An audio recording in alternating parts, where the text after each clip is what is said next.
pencher vers moi son oreille et je le chanterai toute ma vie.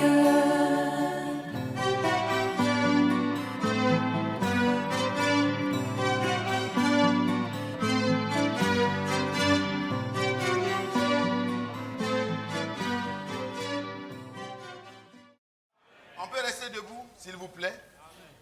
Vous voyez, c'est la vérité. Dans sa divine humanité, le Seigneur est ressuscité. C'est là que notre victoire se trouve. Puisqu'il est ressuscité, nous avons la certitude que nous ressusciterons aussi. Parce que Paul dit que s'il n'était pas ressuscité, notre foi est vaine.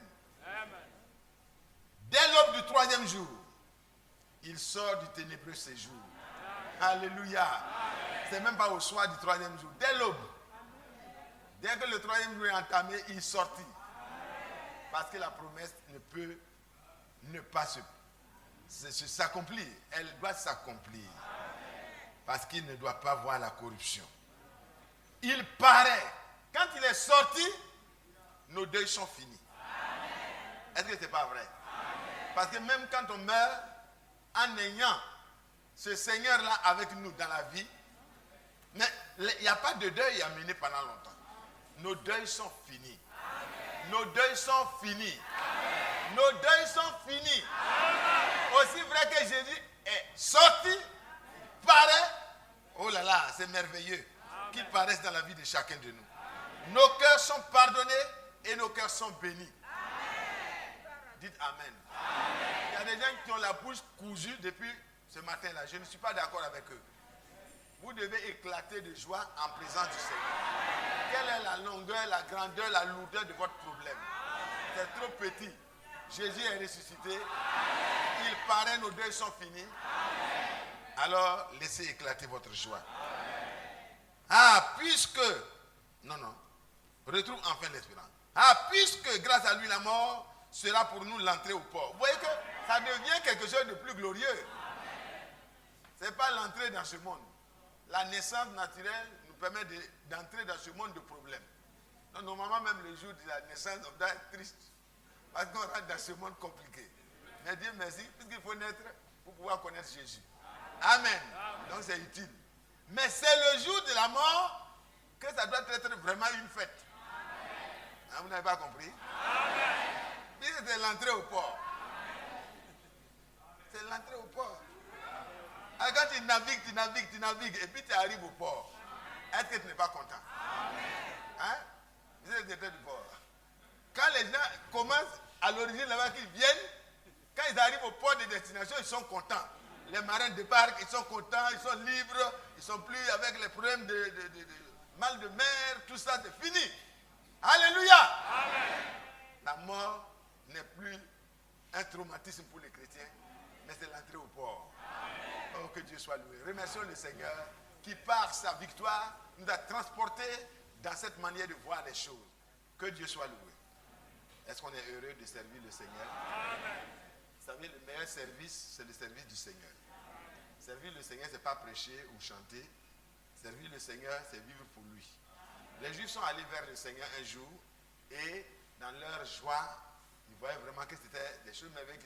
Ils disent, mais Seigneur, nous voulons faire l'œuvre. Amen. Comment on doit faire l'œuvre pour que Dieu soit content de nous? Il dit, l'œuvre de Dieu, c'est que vous croyez celui qui vous a envoyé. C'est ça. Et si vous croyez, alors Romains 12, à partir du verset 1, va s'accomplir. Nous allons offrir nos corps comme un sacrifice vivant, un sacrifice saint, un sacrifice agréable à Dieu. Et c'est là le culte raisonnable. C'est ce que Dieu attend de nous. Quand on dit je vais au culte, on dit je m'en vais m'offrir encore une fois. Et tous les jours, nous devons nous offrir. Donc ça ne sera pas les dimanches seulement, ce ne sera pas les samedis seulement. Mais à chaque fois, le chrétien est une offrande vivante. Un sacrifice vivant, saint, agréable et parfait à son Dieu. Vous savez qu'un animal qui est sacrifié, il n'a pas le choix sur la manière dont il doit mourir ou la manière dont on doit le coucher. Non. C'est celui qui sacrifie qui sait comment il va renverser la chose pour accomplir le sacrifice. le Seigneur ne nous demande pas notre argent, notre or ou tout ce que nous avons. Il demande d'abord et surtout notre cœur. Et si notre cœur lui est offert, alors les autres choses subiront simplement. Notre esprit, notre corps et tout ce qu'il nous a donné temporairement serviront à la gloire de son nom. Et la meilleure manière de consacrer ce que vous avez, de garder, de conserver et de protéger ce que vous avez, c'est de l'offrir à Dieu. Pas de l'offrir au pasteur, de l'offrir au bishop, de l'offrir. Parce qu'il y a des églises où, même après votre mort, on doit continuer à faire des offrandes pour que vous puissiez sortir quelque part pour aller quelque part. Mais ce n'est pas de ça que nous parlons. Nous parlons d'une offrande volontaire de notre cœur, de notre vie à Dieu. Que le Seigneur soit loué. Amen. Est-ce qu'on est heureux de servir ce Dieu-là? Ça fait que chaque personne, partout où elle est, devient un temple au travers duquel des offrandes volontaires, en tout cas des sacrifices vivants, manifestent. Et les gens autour de vous se rendront compte que vous ne vous appartenez plus, mais vous appartenez vraiment à votre Dieu. Et c'est ainsi que chacun de nous doit pouvoir vivre et sanctifier le Seigneur par sa vie. Sanctifier le nom du Seigneur par sa vie. Parce qu'il a dit, dans la prière qu'il a apprise à ses disciples, quand ils sont allés dire, les disciples de Jean-Baptiste savent comment il faut prier, mais toi aussi, enseigne-nous, nous tes disciples, il faut nous enseigner comment on doit prier. Et quand il a commencé à leur donner, ce n'est pas des prières à réciter, mais voyez, c'est un enseignement. Et il a dit, quand vous priez, dites, notre Père qui est aux cieux. Amen. Déjà, ça fait la différence entre les disciples et tous les autres suiveurs de prophètes. Il y a eu des prophètes qui ont passé, et il y a eu des vrais prophètes. Mais même les disciples de Jean-Baptiste ne pouvaient pas dire à ce moment-là, notre Père qui est aux cieux. C'est à vous et moi que le privilège est donné. Et nous avons de l'importance, nous avons du prix aux yeux de Dieu. Comme un homme a compassion de son fils, qu'il aime, qu'il chérit, qu'il le sert, de la même manière, Dieu, il nous trouve précieux à ses yeux. Dites Amen. Amen. Ça là, il n'y a pas de timidité dans ça. Quand Dieu nous trouve précieux à ses yeux, même si nous avions des problèmes, on doit se réveiller pour dire, donc moi aussi je suis important. Amen. Oui, tu n'es pas important par toi-même, ni par tes titres, ni par tes situations sociales, mais tu es important par la vision que Dieu a de toi. Amen. Amen. Vous savez, des hommes sont élevés pendant un temps et après, ils sont obligés de chercher des refuges à gauche, à droite. Mais quand Dieu vous élève, vous voyez, vous êtes élevé. Amen. Amen. Ah oui. Dans les séjours des morts, Satan dit que quand les gens sont arrivés, les grands conquérants sont arrivés un jour là-bas, et puis les gens se disent, toi aussi tu es venu ici. Oui, il est venu là-bas. Parce que chacun va vers son Père. Nous, on retourne vers notre Père. Et ceux qui terrorisaient la terre se sont retrouvés au grand rendez-vous, où ils n'ont plus de force, plus d'armée pour les servir, plus de missionnaires, plus d'envoyés, plus de... Vraiment, tu te retrouves seul. Et là, tu te rends compte que la grandeur de l'homme n'est que vanité. Frère, je vous en prie, attachons-nous au Seigneur. Nous avions lu et médité ensemble que ce que nous sommes, l'importance que nous avons, c'est le Seigneur. Qu'est-ce que nous avons de durable? C'est le Seigneur. C'est sa parole. Les petites situations sociales que Dieu nous donne, c'est juste pour pourvoir à nos besoins. Et aux besoins des autres qui sont autour de nous, c'est tout. Ça s'arrête là. Si vous vous appropriez moins, vous êtes zéro. Parce que le moins multiplié par des millions, ça donne zéro. Mais le chrétien, alors, il a de la valeur. Il a de la valeur. Il a du poids. Belshazzar pensait qu'il était grand après son père. Son père a fait, et puis Dieu lui a montré qu'il n'est rien. Il a mangé l'herbe et tout ça, il est revenu. Dieu a permis sa restitution. Et puis bon, quand il est arrivé humblement, il a reconnu que c'est le Très-Haut qui règne et qui donne à qui il veut ce qu'il veut. Amen. Mais Belshazzar n'a rien compris. Daniel lui a répondu, mais toi, Belshazzar, tu étais là. Tu as vu ce que Dieu a fait. Et ton père ne s'est pas amusé à prendre les objets sacrés qui ont été passés. C'est Dieu qui a ordonné la destruction du temple. C'est Dieu qui a ordonné que Babylone vienne, que les Chaldéens viennent comme ces instruments pour punir Israël parce qu'Israël avait commencé à adorer d'autres dieux. Pour que Dieu montre que leurs dieux qu'ils adorent ne sont pas des vrais dieux, il fallait que Dieu laisse les choses se passer ainsi. Mais après, le Seigneur avait promis. Alléluia. Il a promis. Il n'a pas dit je laisse mon peuple comme ça. Non, frères, sœurs, quand vous trouvez en face d'un fils de Dieu, même s'il passe par l'épreuve, fermez votre bouche. Faites très attention à ce que vous allez dire. Parce que Dieu, il a dit après, au royaume de Chaldée, il dit, mais moi j'étais fâché contre mon fils, je te dis d'aller le punir, et puis tu veux le tuer. Il dit, vraiment Dieu il est fort. C'est lui le fort. C'est lui qui a dit de corriger. Hein.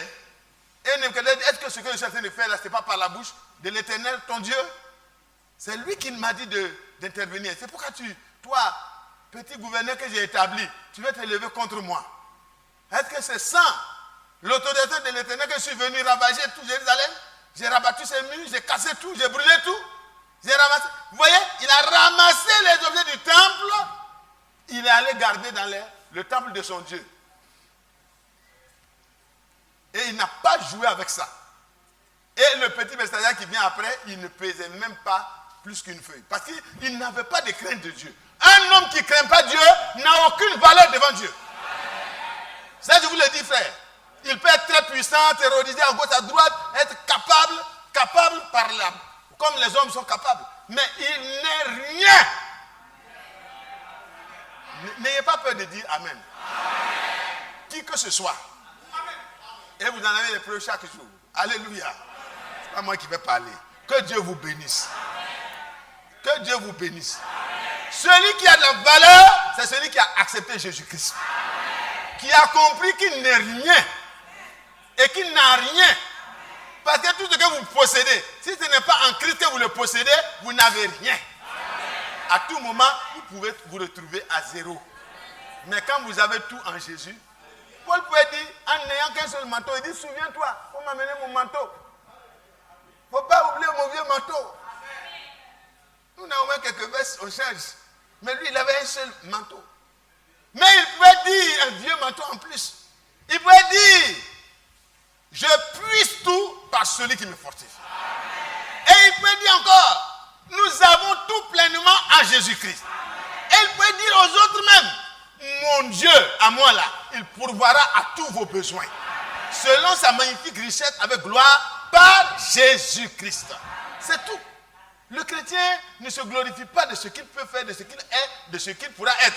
Il se glorifie d'avoir eu la grâce de connaître le Seigneur Jésus-Christ. Par Jésus-Christ, notre passé est crucifié, effacé, jeté de l'autre côté, et notre présent, c'est Jésus. Et notre futur, c'est Jésus. Et notre futur, c'est encore plus glorieux.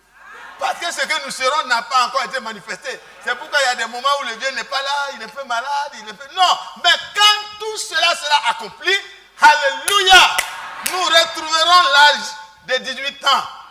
Et nous serons semblables à lui.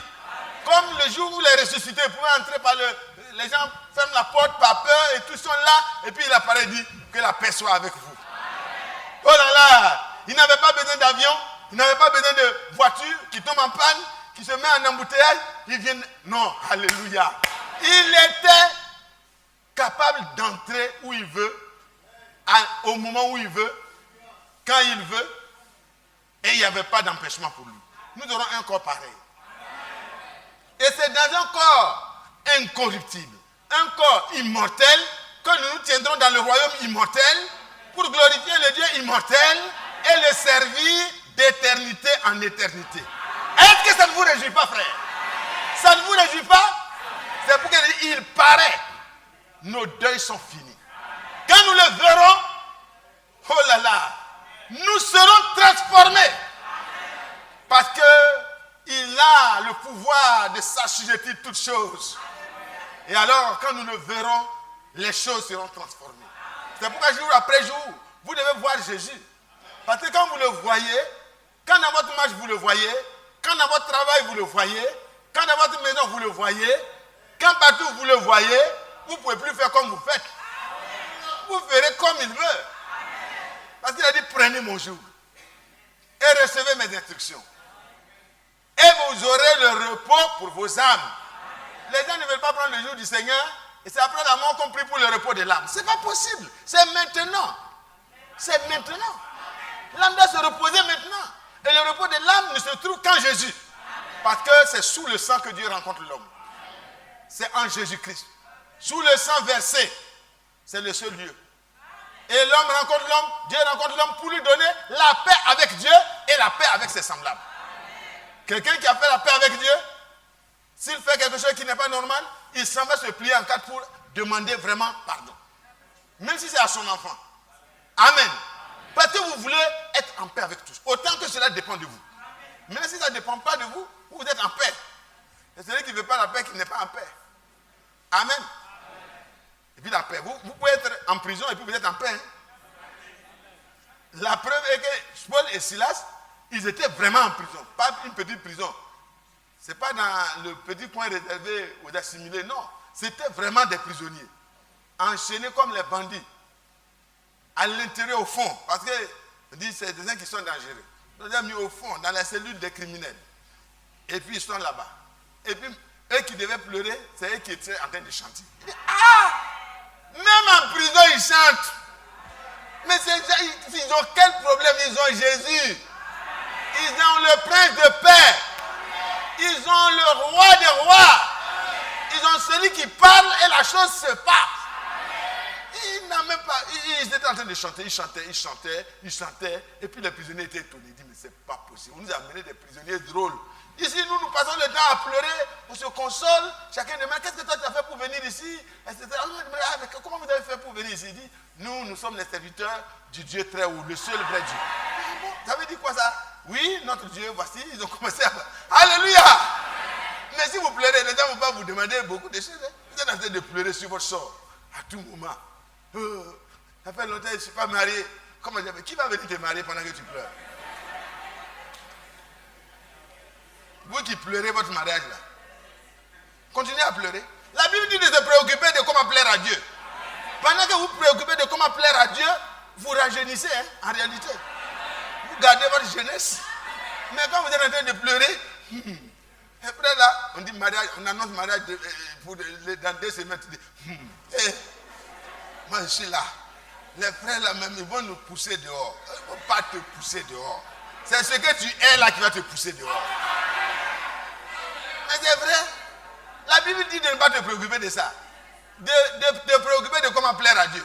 Toi, tu es là en train de chercher mariage. Tu es venu pour chercher mariage ici? Tu es venu pour chercher Jésus. Si tu as trouvé Jésus, tu as trouvé tout. Mais si après, il va te donner Guassou, il te donne. C'est clair.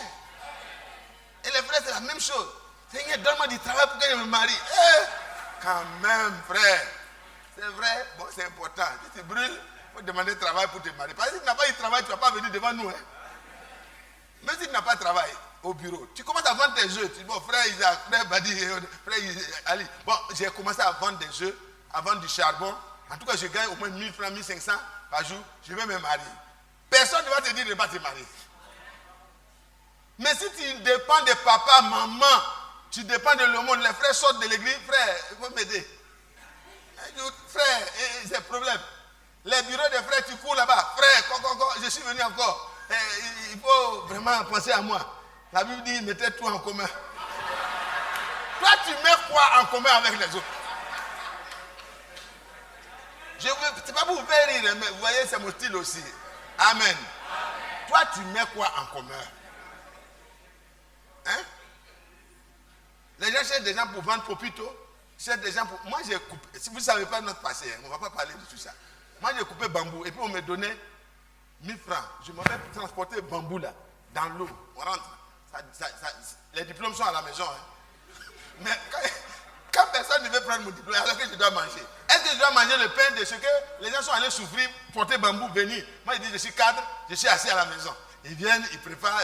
Le cadre, il est assis, il mange. Non, c'est un faux cadre. C'est un cadre pourri. Les cadres comme ça, quand on met un peu de charge dessus, ça se casse. Donc, il ne faut pas venir en bas des cadres comme ça. Est-ce que vous comprenez? Que Dieu nous aide. Que Dieu nous aide. Que Dieu nous aide, hein? Je vous en prie. Si on est chrétien là, c'est Jésus qui doit nous préoccuper. Après Jésus, c'est Jésus. Avant Jésus, c'est Jésus. Quand vous êtes dans cette position-là, Dieu ne peut pas ne pas se soucier de vous. Et puis Dieu n'a pas de soucis. Il pourvoit. Alléluia. Il prend soin. Comme un enfant, son père qui le voit le servir s'occupe de lui. Alors que la grâce du Seigneur nous soit mise. Je vous aime. Hein? Je n'ai pas dit de ne pas souhaiter avoir le mariage. Mais laissez ça à Dieu. Les sœurs, Dieu sait que tu es là. Et si tu n'as pas donné le don de célibat, c'est qu'il y a un frère qui est en train de se préparer. Moi, je peux dire, bon, Seigneur, mon mari que tu as préparé, qui doit venir me marier, il faut le bénir. Si son travail ne marche pas, il faut faire que ça marche. Ce n'est pas une inquiétude. Tu sais qu'il est là. Il est là quelque part. S'il est en brousse, s'il doit venir en ville, Dieu va lui donner du travail en ville. Si c'est toi qui dois aller en brousse, c'est que Dieu va te préparer pour aller en brousse. Ah, là, les soeurs ne disent pas rien. Donc, vous voulez marier les frères qui sont en ville seulement. Sœur d'Abidjan. Parce que vous êtes abidjanaise, il faut que ce soit un abidjanais. Non, non, non. Les desseins de Dieu ne sont pas vos desseins. Ce n'est pas Dieu qui doit s'inscrire dans votre logique. C'est vous qui devez vous inscrire dans la logique de Dieu. Frère, tu es où? Je suis à Guiglo, à Konefla. D'accord, j'ai réfléchi. Moi, je ne sais pas travailler manioc. Moi, je n'ai jamais fait travail de chien, frère. Je n'ai pas dit d'aller prendre la fille de quelqu'un qui a la main lisse pour aller lui dire de couper bois. Ah, ça, je ne vous ai pas dit ça. Mais si Dieu veut t'envoyer quelque part, il faut faire attention. En tout cas, priez quoi. Est-ce que vous comprenez? Priez vraiment. Parce que sinon, si vous laissez passer le temps de Dieu, vous allez courir après ça. Que le Seigneur vous bénisse. Hein? Frère Franck dit de ne pas... La sœur doit dormir. Elle doit dormir sur les promesses de Dieu et se soucier de la venue du Seigneur. Mais quand le problème de mariage vient frapper à sa porte, quand elle se réveille, c'est comme une situation de vie ou de mort. Elle doit se mettre à prier sincèrement et sérieusement, sans chercher à savoir quel travail le frère fait, etc. Études, est-ce qu'il est ingénieur, est-ce qu'il est... Non, c'est pas ça. Ce n'est pas les ingénieurs seulement qui doivent se marier. Les frères qui sont paysans aussi doivent se marier. Tout le monde doit se marier. Maintenant, que Dieu vous aide, quoi. Amen. Je n'ai pas donné d'enseignement sur ça. J'attire juste votre attention pour que vous ne puissiez pas penser comme vous pensez. Penser comme Dieu pense, c'est meilleur. C'est plus rassurant, quoi. Que Dieu vous bénisse. Que Dieu nous bénisse. Que Dieu nous bénisse. Qui est prêt à accepter qui que ce soit pourvu que ce soit Dieu? Ah, moi, je ne l'ai pas, ma mère parlait, moi, je l'ai eu pour moi. Que Dieu vous bénisse. C'est vraiment bon. Hein? Bon, nous allons continuer. Il est 11h moins 5. Nous allons nous lever pour faire la lecture, s'il vous plaît.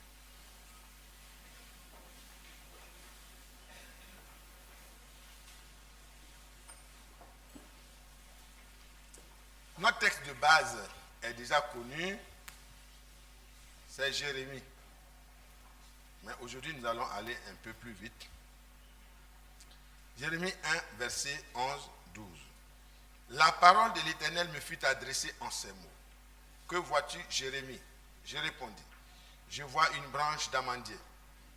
Et l'Éternel me dit, tu as bien vu, car je veille sur ma parole pour l'exécuter. Amen. Tu as bien vu, car je veille sur ma parole pour l'exécuter. Ésaïe 45. Nous allons ajouter un autre verset aujourd'hui. Ésaïe 45.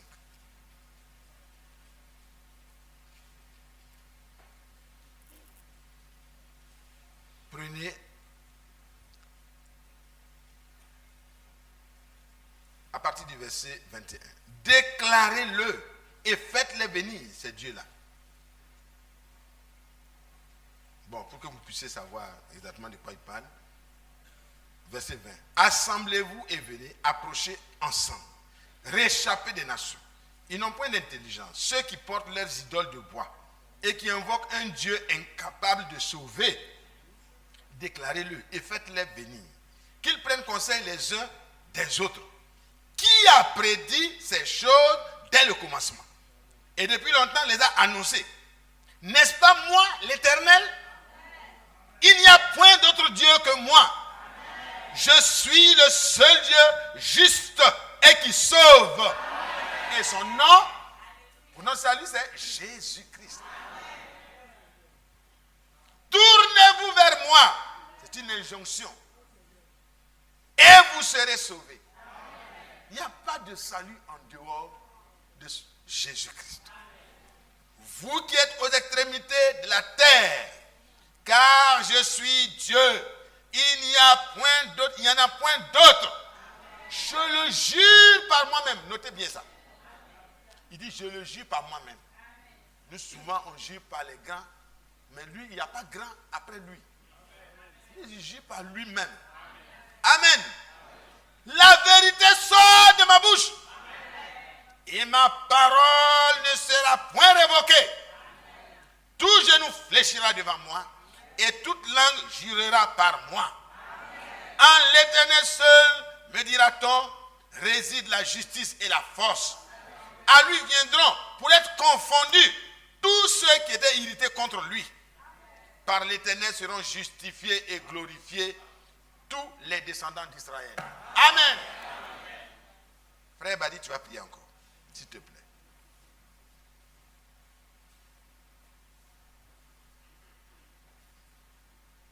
Seigneur, ta parole vient d'être lue. Le contexte, toi seul peux le donner.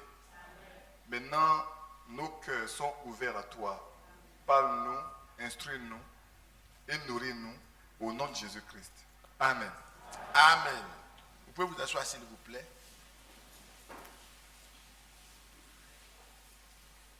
Il dit, mes paroles sont irrévocables. Oh, c'est vraiment merveilleux. Et vous prenez, pendant que vous êtes assis, Apocalypse au chapitre 22. Apocalypse au chapitre 22, le verset 6 dit. Et il me dit, ces paroles sont certaines et véritables. Et le Seigneur, le Dieu des esprits des prophètes, a envoyé son ange pour montrer à ses serviteurs les choses qui doivent bientôt arriver. Amen. Et voici, je viens bientôt. Heureux celui qui garde les paroles de la prophétie de ce livre. Amen. Amen. Il dit, ces paroles sont certaines et véritables. Oh, que Dieu soit loué. Que Dieu soit loué. Vous savez, frère, tout réside là. Notre position vis-à-vis de la parole, à l'égard de la parole, c'est là que tout se trouve. Si nous avons compris que Dieu veille réellement sur sa parole, ce qui sort de sa bouche est irrévocable. Ce qui sort de sa bouche est certain et véritable. Si nous avons compris et que cette certitude vient jusque dans notre âme, parce que frère, ça ne doit pas résonner dans notre intelligence, ça ne suffit pas. C'est à partir de l'âme que tout doit remonter. Une certitude réelle. C'est la parole de Dieu qui renouvelle notre intelligence. Mais elle se loge où? Elle se loge dans le cœur d'abord, elle est crue. Et quand elle est crue dans le cœur, elle rejaillit et elle s'empare. Elle s'empare de toutes les forteresses. Même dans notre tête, elle renverse les forteresses des raisonnements. Alléluia. Elle renverse les forteresses. Parce qu'il n'y a plus de place. Quand la parole de Dieu a trouvé sa place, elle sort comme la lumière qui vient dans un lieu obscur. Elle chasse les ténèbres. Et s'il y avait des raisonnements, scientifiques ou technologiques ou quoi qui faisaient obstacle, qui nous faisaient savoir que vraiment c'est vrai ce que tu as dit, mais technologiquement, scientifiquement, moralement, quoi, etc. Parce que les hommes ont toujours quelque chose, hein. Des raisonnements les emprisonnent. Les raisonnements là, c'est ça qui est l'obstacle. Et le frère parle des 5 sens du corps. Il y a 5 sens dans le corps, 5 sens dans l'esprit, mais dans l'âme, il y a un seul. Et c'est de là que vient le pivot commandeur. C'est là que Dieu nous aide. Frères et sœurs, Dieu, dès le commencement, a donné sa parole pour garantir la paix et la tranquillité de l'homme dans le jardin d'Éden. Quand il a créé l'homme, il ne lui a pas donné un autre lieu de sécurité que dans sa parole à lui. Parce que c'est par la parole de Dieu que toutes choses ont été créées. Lisez dans Jean au chapitre 1 rapidement. Nous allons feuilleter beaucoup aujourd'hui. Premier, au commencement était la parole, Jean 1. Et la parole était avec Dieu, et la parole était Dieu. Elle était au commencement. Toutes choses, frère, je vous en prie, même toi qui es en train de raisonner là, toi qui raisonnes devant la parole là, la Bible dit que toutes choses ont été faites par elle. Et rien de ce qui est, ce qui a été fait, n'a été fait sans la parole de Dieu. En elle était la vie. Et la vie était la lumière des hommes. C'est pourquoi quand vous repartez au commencement, vous allez voir que Dieu va donner quelque chose de clair à l'homme. Genèse au chapitre 2, le verset 15. L'Éternel prit l'homme et le plaça dans le jardin d'Éden pour le cultiver et le garder. L'Éternel Dieu donna à l'homme cet ordre. L'ordre là, il lui donna cette parole. Est-ce que tu vois? Et comme c'est Dieu là, il commande, il ne demande pas pardon. Voilà. C'est ce que ça veut dire quand on dit il donnait cet ordre, ça veut dire il a parlé et sa parole fait autorité. Et tu dois écouter. Qui que tu sois, tu es grand, tu es petit, tu es pauvre, tu es riche, tu dois écouter. Et si tu écoutes, c'est dans ça que tu trouves la vie. Est-ce que vous avez compris? En elle était la vie. Et la vie était la lumière des hommes. Dès le commencement déjà. Frères et sœurs, quel que soit ce que vous avez appris, ou ce que vous êtes, sachez que vous n'êtes que de la poussière formée. Poussière. Né de la poussière, sorti de la poussière. Qu'est-ce que tu es? Pour dire moi. Moi. Et moi. Qu'est-ce que tu as que tu n'as reçu? Formation, intelligence, poste, élévation, trône, dignité. Quoi? Tu as quoi que tu n'as pas reçu de Dieu? La personne n'a qu'à se lever. Sur toute la terre. Du début du premier homme jusqu'au dernier homme qui existera, personne n'a de la valeur si ce n'est dans la parole de Dieu. Nous avons parlé de Nebuchadnezzar, c'était l'un des hommes les plus élevés que la terre ait connu. Et la Bible même parle que toi, Nebuchadnezzar, c'est toi, la tête d'or. Tous les royaumes auront de la gloire, de la puissance, mais personne ne pourra t'égaler. C'est vrai, même le royaume romain, le royaume le plus dangereux, le plus mauvais qui ait existé, inhumain complètement, qui va tout écraser, manger, n'a pas la valeur et la gloire du royaume de Nebuchadnezzar. Ce n'est pas possible. Mais c'est cet homme qui, au sommet de sa gloire, n'a pas compris que tout ce qu'il est là et tout ce qu'il a là, il le détient seulement par le Dieu qui a tout créé. Et que c'est en lui seul qu'il doit se glorifier. Il ne s'est pas glorifié en Dieu. Il n'a pas dit, oh Dieu, il est merveilleux, il m'a donné la terre, il m'a donné les hommes, les êtres, tout ça. Je dois tout faire vraiment. Oh, je suis trop petit. S'il avait fait ça, il allait toujours être grandi. C'est ça. Quand David avait un peu, et puis Dieu a tapé sur lui, il dit, j'étais derrière les troupeaux. Et le Seigneur m'a pris vers la fin de sa vie. Vous voyez comment il expliquait? Il dit, bon, ce que je donne là, je donne ça pour la construction de la maison de mon Dieu.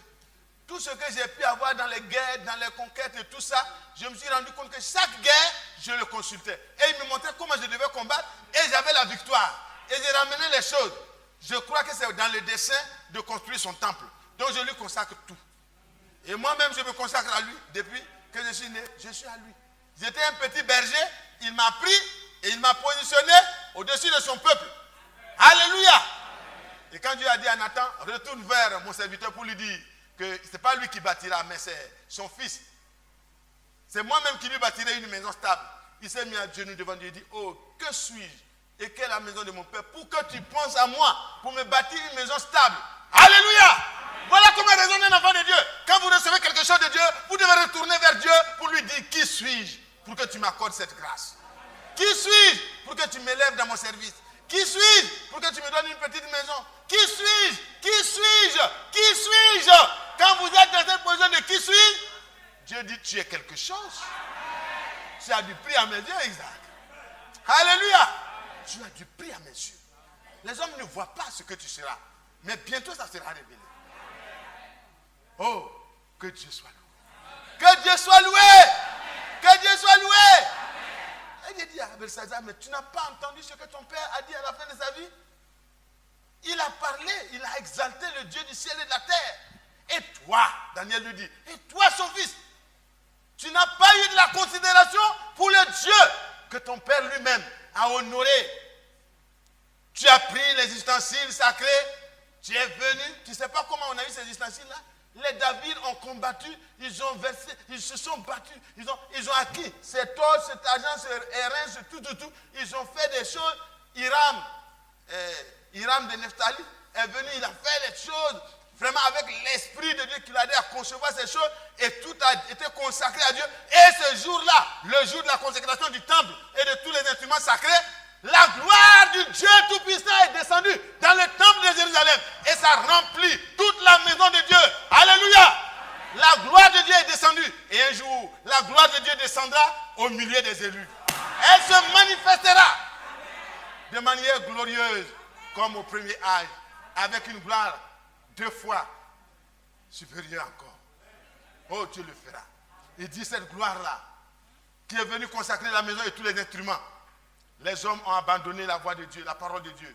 Et c'est ainsi que les objets se sont retrouvés départis ici. Et tu oses prendre ça et profaner ça pour boire avec tes concubines, tes prostituées. Ils faisaient le couple. Oh, c'est le Dieu d'Israël qui a été vaincu. Il a été vaincu par notre Dieu. Et donc, ce sont ces instruments. Et ils buvaient dedans. Ils buvaient dedans avec les prostituées. Ils étaient en train de... Mais la colère de Dieu s'est éclatée en même temps. Et Dieu est entré en scène. Il dit, je mets fin à ce royaume. Pendant qu'ils étaient dans un mur fortifié, Dieu donne un plan de guerre jamais connu dans le monde. Parce que personne ne pouvait entrer dans Babylone. Tu vas entrer par où? Tu vas passer par où? Les soldats sont là. L'armée n'était pas quelque part dans un camp. Ils étaient tout au long du mur. Alléluia. Les plus dangereux, là, ils étaient là, ils attendent. Dès que tu t'approches, on t'attaque. Et Dieu leur dit à Darius, fils d'Achéris le Mède, Amen. Il dit, tu ne vas pas combattre comme les autres armées. Passe tout le temps avec ton armée à construire une déviation de l'eau qui entre au milieu de Babylone. Et ils ont commencé à creuser. Ils ont creusé un fleuve artificiel. Et quand ils ont fini de creuser le fleuve artificiel, ils ont ouvert le barrage. Quand ils ont ouvert, qu'est-ce qui s'est passé? L'eau qui entre dans le Nil, dans Babylone, s'est détournée parce que l'eau passe par le chemin le plus facile. Comme ils ont fait ça plus profond, l'eau a commencé à passer par là. Au bout de quelques temps, ils ne comprennent pas, il n'y a plus d'eau à Babylone. Ils avaient une sécurité totale, mais une sécurité sans Dieu. Vous voyez comment c'est incertain? La certitude sans Dieu est une incertitude grave. Moi, je ne suis pas philosophe, mais vraiment, vous savez, avec Dieu, on devient plus que philosophe. Écrivez ça. La certitude sans Dieu est une incertitude grave. Il n'y a pas de philosophe qui peut démentir ça. Alléluia. Ils avaient une certitude, mais Dieu n'était pas là. Ils jouaient avec les choses de Dieu. Et puis la main sort sur le mur et écrit. Ouais, l'extrémité. Ils écrivent sur le mur, en face du chandelier, sur la chaude, muraille. Le roi vit cette extrémité qui écrivait. Qu'est-ce que l'extrémité a dit? Il faut va au suivant, mon frère. Daniel 5:5. C'est quoi? Ah, le frère n'a pas continué. Que Dieu vous bénisse. L'extrémité a montré que Bethsaida a été pesé. Compté, pesé, divisé. Il a été compté, il n'y a pas de valeur en lui. Il a été pesé, il n'y a pas de poids. Son royaume est divisé complètement. Et l'interprète, le prophète Daniel arrive, il a interprété ça. Il a montré au jeune roi que tu n'as même pas eu de la crainte pour le Dieu du ciel et de la terre. C'est pourquoi à cet instant-là même, Dieu met fin à ton royaume. Il dit, mais comment? Mais comment Dieu va pouvoir faire ça? Je suis dans une certitude totale. Je suis dans un royaume imprenable. Comment tes gens qui vont mettre fin à mon royaume là vont faire? Mais il tremblait quand même parce qu'il se rendait compte que ce qui vient de se passer là est vraiment du jamais vu. Une main qui vient, qui écrit. C'est que cette main-là peut accomplir. Il dit ce que ma bouche dit, ma main l'accomplit. Alléluia. Alors il a commencé à trembler. Il dit, bon, je te donne la 3e place dans le royaume. Il dit, non, je n'en ai pas besoin. Un royaume qui est déjà fini, moi j'ai besoin de ça. C'est pourquoi les enfants de Dieu ne s'inscrivent pas dans les histoires des hommes. Est-ce que vous voyez? Tous les royaumes vont prendre fin bientôt. C'est le royaume de Jésus-Christ qui va subsister éternellement. Et si tu es dans le royaume de Christ, tu as choisi la bonne part. Et puis, là, quand l'eau est desséchée, l'armée de Darius est entrée tranquillement. Pendant qu'il festoyait, il voyait les sentinelles ont commencé à être abattus. Eux, ils regardent derrière. Les soldats ennemis sont à l'intérieur. Donc, on les cueillait seulement, ça tombait. Il dit, mais ça vient d'où? Ça vient d'où? La flèche vient. Ça vient d'où? La flèche vient. Tous ceux qui étaient sur le mur, ils ont été nettoyés. Et ils cherchaient l'ennemi dehors et l'ennemi était dedans. Vous voyez comment Dieu prend de contre-pied l'adversaire? N'ayez pas Dieu pour adversaire. Je vous en prie. N'ayez jamais Dieu en face de vous comme adversaire. Ayez-le pour allié et protecteur. C'est un conseil. Que Dieu vous bénisse. Que Dieu vous bénisse. Que Dieu vous bénisse. Comme j'ai promis de ne pas aller très loin. Seigneur. Et voici. Nous étions dans Jean 1:1. On a déjà lu ça. Et la parole était la lumière des hommes. Voilà. Nous repartons là-bas. Et nous allons revenir rapidement. Donc la parole de Dieu, elle est véritable. Et c'est en elle que se trouve la vie. Et la vie était la lumière des hommes. La vie, lui, dans les ténèbres. Et les ténèbres ne l'ont point reçu. Amen. Je m'arrête là. Parce que c'est pour parler de l'importance de la parole de Dieu. Nous avons lu que dans Ésaïe 45, nous repartons là. Ésaïe 45.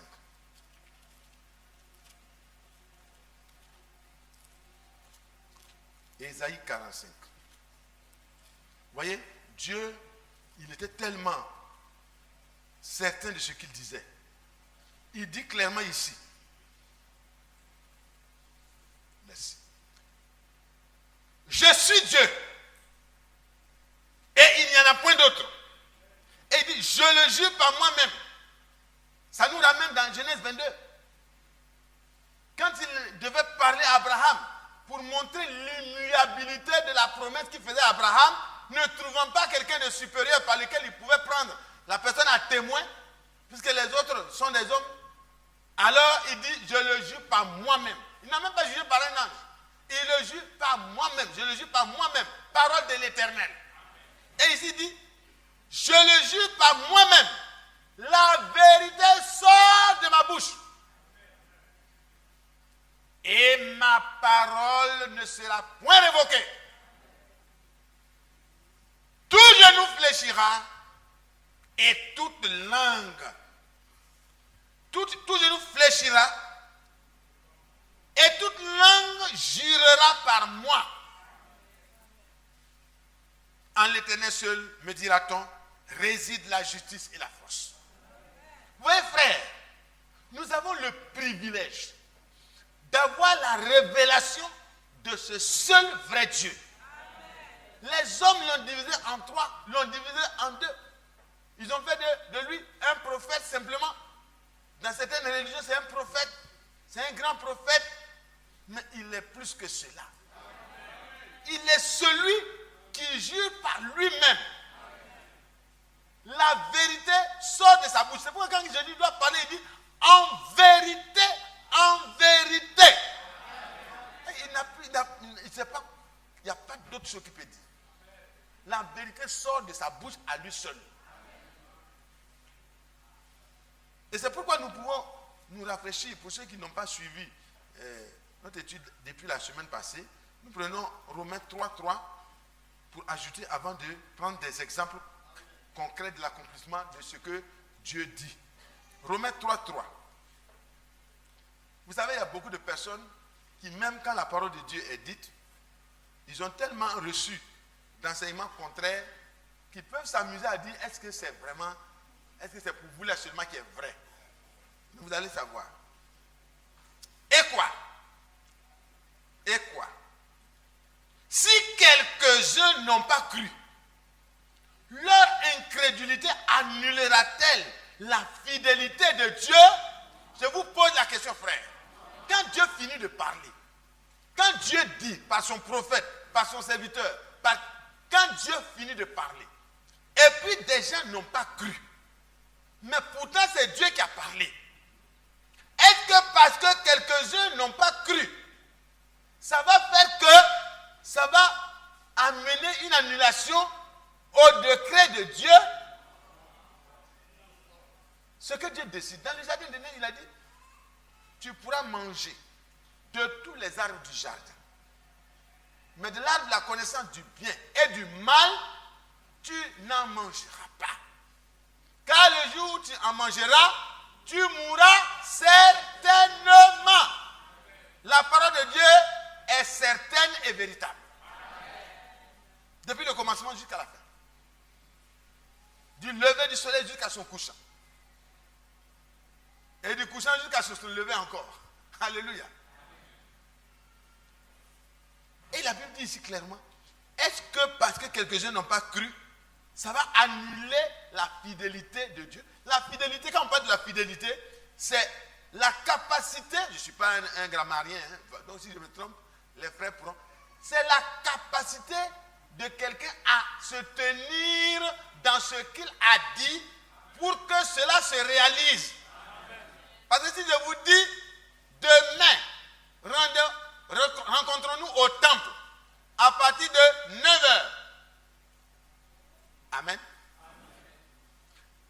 Frère, tu dois, si je suis vraiment un homme fidèle, je dois abandonner tout autre programme et me rendre là où j'ai parlé que je serai, parce que je dois être fidèle à ce que j'ai dit.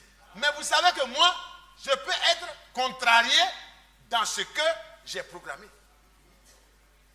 Je peux être contrarié. Et je serai obligé de m'excuser. Je m'excuse, frère. Au moins si tu es poli. Excusez-moi, hein. On est poli, hein. C'est vrai, non? Mais on s'éduque en même temps. Si tu as donné rendez-vous à un frère, pour quelque raison que ce soit, si l'heure du rendez-vous s'approche et que tu te rends compte que, étant un homme incapable de maîtriser d'avance les circonstances de la vie, tu as parlé sans savoir que des circonstances viendraient te contrarier. Maintenant, les circonstances sont en train de se mettre en place. L'heure que tu vas prendre pour arriver là, tu te rends compte que tu es en train de mordre déjà dans l'heure. C'est mieux d'appeler déjà et de dire à ton ami, à ton frère, j'avais programmé, mais voici des contrariétés qui sont en train d'arriver et je ne veux pas me retrouver infidèle. Vraiment,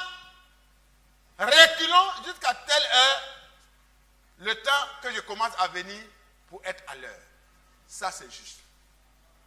Les enfants de Dieu doivent être éduqués de manière à ce que, quand ils parlent, les hommes puissent les prendre au sérieux désormais. Est-ce que vous comprenez, frère? Ça fait partie de l'éducation que la parole de Dieu nous donne. Comme nous sommes une partie de lui-même. Nous sommes le prolongement des jours du Seigneur. Frère, de la même manière que les paroles du Seigneur doivent être prises au sérieux, la parole d'un frère ou d'une sœur doit désormais être prise au sérieux. Frère, Dieu ne vous dit pas de devenir infaillible, mais vous pouvez apprendre avec Dieu à devenir fidèle. Alléluia. Nous, on a laissé des gens ici, à 5 minutes près de l'heure de départ, on a laissé des gens ici qu'on est parti. Tout ça, c'est l'éducation. Ça fait mal de laisser une soeur qu'on aime. On a démarré. Frère, je suis arrivé. Il dit non. L'heure, c'est 8h. Il est 8h05. Nous sommes en train de partir. On ne va pas retarder ceux qui sont venus depuis 1 heure. Ça fait mal, mais c'est bon. Parce qu'on ne va pas continuer à être... Nous sommes dans la chair encore. Donc, et les autres sont dans l'esprit. Ils sont dans la chair aussi. Ils ont pu calculer, en sachant qu'ils sont dans la chair, ils ont quitté un peu plus tôt, parce qu'ils ne sont pas Dieu, ils ne peuvent pas apparaître où ils veulent. Comme tu ne peux pas apparaître où tu veux, même quand tu es en voiture, il peut y avoir des imprévus dans la voiture. Donc il faut quitter un peu plus tôt. Maintenant tu es excusable si tu viens juste à l'heure, c'est bon. Amen. Bon, ça c'est une parenthèse. Mais vous savez ce que nous sommes? Il est dit clairement dans Ésaïe 53, le verset 10. Il a plu à l'Éternel de le briser par la souffrance. Après avoir livré sa vie en sacrifice pour le péché, il verra une postérité et prolongera ses jours. Qui croit que Jésus a vu une postérité dans notre temps? Moi je le crois. Jésus a vraiment vu une postérité dans notre temps aussi. Dans les âges, autant de Pierre, autant de Paul, autant de gens, vraiment, ils étaient la postérité que Jésus pouvait voir. Il pouvait leur dire, les œuvres que j'ai faites, vous les ferez aussi. Vous les ferez et vous en ferez en plus grand nombre. De plus grand. Et c'est vrai. Et dans notre temps, frère, si Dieu se plaît à ramener sa parole telle qu'elle était au commencement, c'est pour que des fils et des filles de Dieu, qui comme dans 2 Pierre au chapitre 1, le verset 4, reçoivent dans leur âme la même nature. Ils ont en partage la même nature, la nature de Dieu, pour prolonger les jours du Seigneur sur la terre. Et si Dieu est fidèle, nous devons être fidèles. Si la parole qui sort de la bouche de Dieu ne peut pas être révoquée parce qu'elle est la vérité, les fils de Dieu doivent apprendre à dire la vérité les uns aux autres. Nous devons apprendre à dire la vérité. Quand un fils de Dieu parle, on ne doit plus se poser des questions, aller faire l'analyse. Est-ce que ce qu'il a dit là même, est-ce que cette fois-ci, ça pourra être vrai? Si c'est comme ça, c'est compliqué. Hein? On ne peut pas prolonger les jours de Jésus là comme ça. Parce que lui, vous voyez qu'un arbre, quand il pousse, les branches qu'il produit là, c'est la même nature que le tronc. Quand le tronc était petit, il était aussi de la même manière. Donc quand il prolonge, il fait des petites branchettes et tout. Vous allez vous rendre compte quand vous faites une analyse au laboratoire de ce qui se trouve dans l'écorce du tronc, vous allez trouver que c'est la même chose qui se trouve aussi dans l'écorce de la branche. C'est la même sève. Et c'est vrai, frère, et vous et moi, nous devons faire très attention à ce que nous sommes, parce que Dieu nous a élevés vraiment au rang de ceux qui prolongent ses jours. Amen. Il verra une postérité et prolongera ses jours. Et ça aussi, c'est en train de s'accomplir. Mais nous repartons dans la Genèse. Genèse, il dit, le jour où tu en mangeras, tu mourras. Tu mourras certainement. Je vais vous poser une question. Est-ce que vous doutez de ce que cette parole s'est accomplie?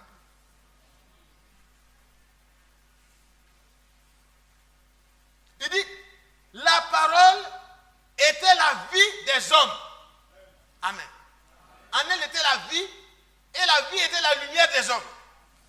Donc quand Dieu a prononcé ça au commencement, la vie d'Adam se trouvait dans ce que Dieu a dit. La vie d'Ève se trouvait dans ce que Dieu a dit. La vie de tous ceux qui étaient dans les reins d'Adam se trouvait dans ce que Dieu a dit. Frères et sœurs, quand l'homme a commencé à dialoguer avec le diable, la femme du moins, a commencé à dialoguer avec le diable et que le doute a été introduit au sujet de la parole, le raisonnement a commencé à être introduit au sujet de la parole, qu'est-ce que cela a donné? Quand l'homme et sa femme se sont détournés de la parole de vie dans laquelle il y avait la vie, Dieu a dit, le jour où tu en mangeras, tu mourras certainement. Et le jour où ils ont mangé, ils sont morts certainement.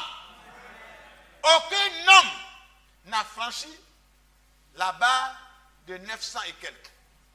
Personne n'a atteint 1000 ans. Même Métuséla qui a été le plus avancé en âge avant de mourir, c'était 965 ans. Est-ce que vous voyez, frère? Ça doit nous donner de la prière. Mais ça doit nous donner aussi de la joie. La joie de savoir que ce que notre Dieu dit là, c'est irrévocable. La vérité sort de ma bouche. C'est ce qu'il dit. C'est pourquoi aussi les apôtres, dans leurs épîtres, ils ont écrit que nous devons parler comme annonçant les oracles de Dieu. Dites Amen. L'enfant de Dieu, le Fils de Dieu, qui est né de la parole, doit apprendre à soigner son langage, sa conduite et son comportement conformément à l'instruction que Dieu a dit dans sa parole. Alors je vais vous poser une question. Les sœurs, quand vous accouchez, c'est facile. Il n'y a pas des accouchements qui amènent la mort. Plusieurs fois. Et tout ça montre que ce que Dieu déclare là, nous devons prendre ça avec tout notre cœur et rester dedans. C'est ça qui va amener les enfants de Dieu à prier chaque jour. Seigneur, garde-moi dans ta parole. Garde-moi en ton amour. Parce que l'amour de Dieu consiste à garder sa parole. Si on ne garde pas la parole, on a décidé de ne pas garder la vie. Et si on ne garde pas la vie, on n'aura pas la vie. Nous allons donc avancer maintenant pour prendre des témoins. La parole de Dieu est irrévocable. La parole de Dieu est la vérité. La parole de Dieu, Dieu se prend lui-même à témoin pour dire que ce qu'il dit là, il va le faire. Et puis, si quelqu'un ne veut pas croire, ça ne va pas annuler la fidélité de Dieu. Il dit au contraire, que tout homme soit reconnu pour menteur et Dieu seul pour vrai. Tu peux ne pas croire. Parce que vous voyez, les gens, ils sont libres de faire ce qu'ils veulent. Dieu a donné le libre arbitre dès le commencement et puis il n'a pas retiré ça. Il n'a pas retiré. Abraham, nous allons te prendre comme premier témoin.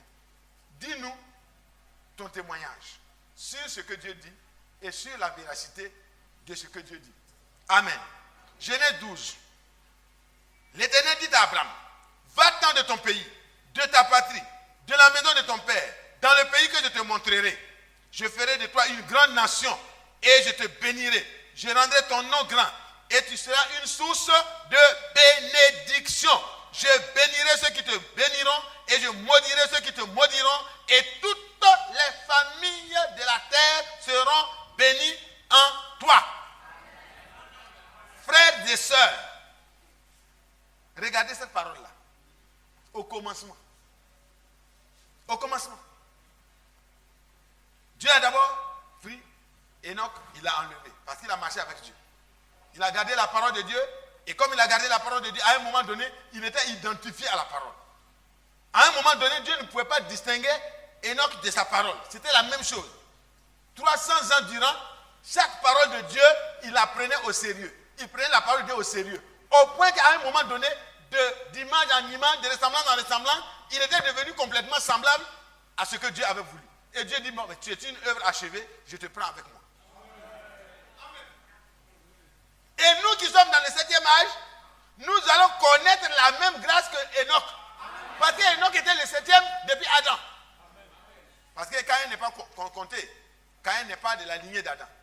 Caïn est de la lignée du malin. Pour ceux qui sont venus pour la première fois, Caïn est de la lignée du serpent. Le malin était en lui. Et il a poussé la femme à avoir des rapports sexuels, voyez, avec le serpent.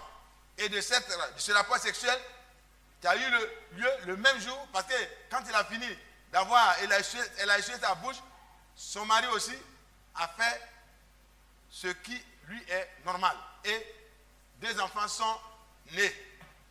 Et Dieu a montré par la science aujourd'hui que le même jour, s'il y a eu des rapports sexuels qui ont eu lieu entre 2 hommes différents et une seule femme, si c'est le temps de la conception, ils peuvent concevoir 2 jumeaux qui sont des faux jumeaux.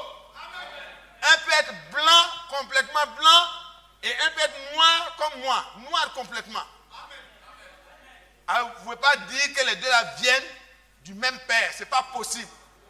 Et quand la femme a été coincée, en allemand je crois, elle a dit, oui, c'est vrai, chérie, chérie comme ça là même, vraiment.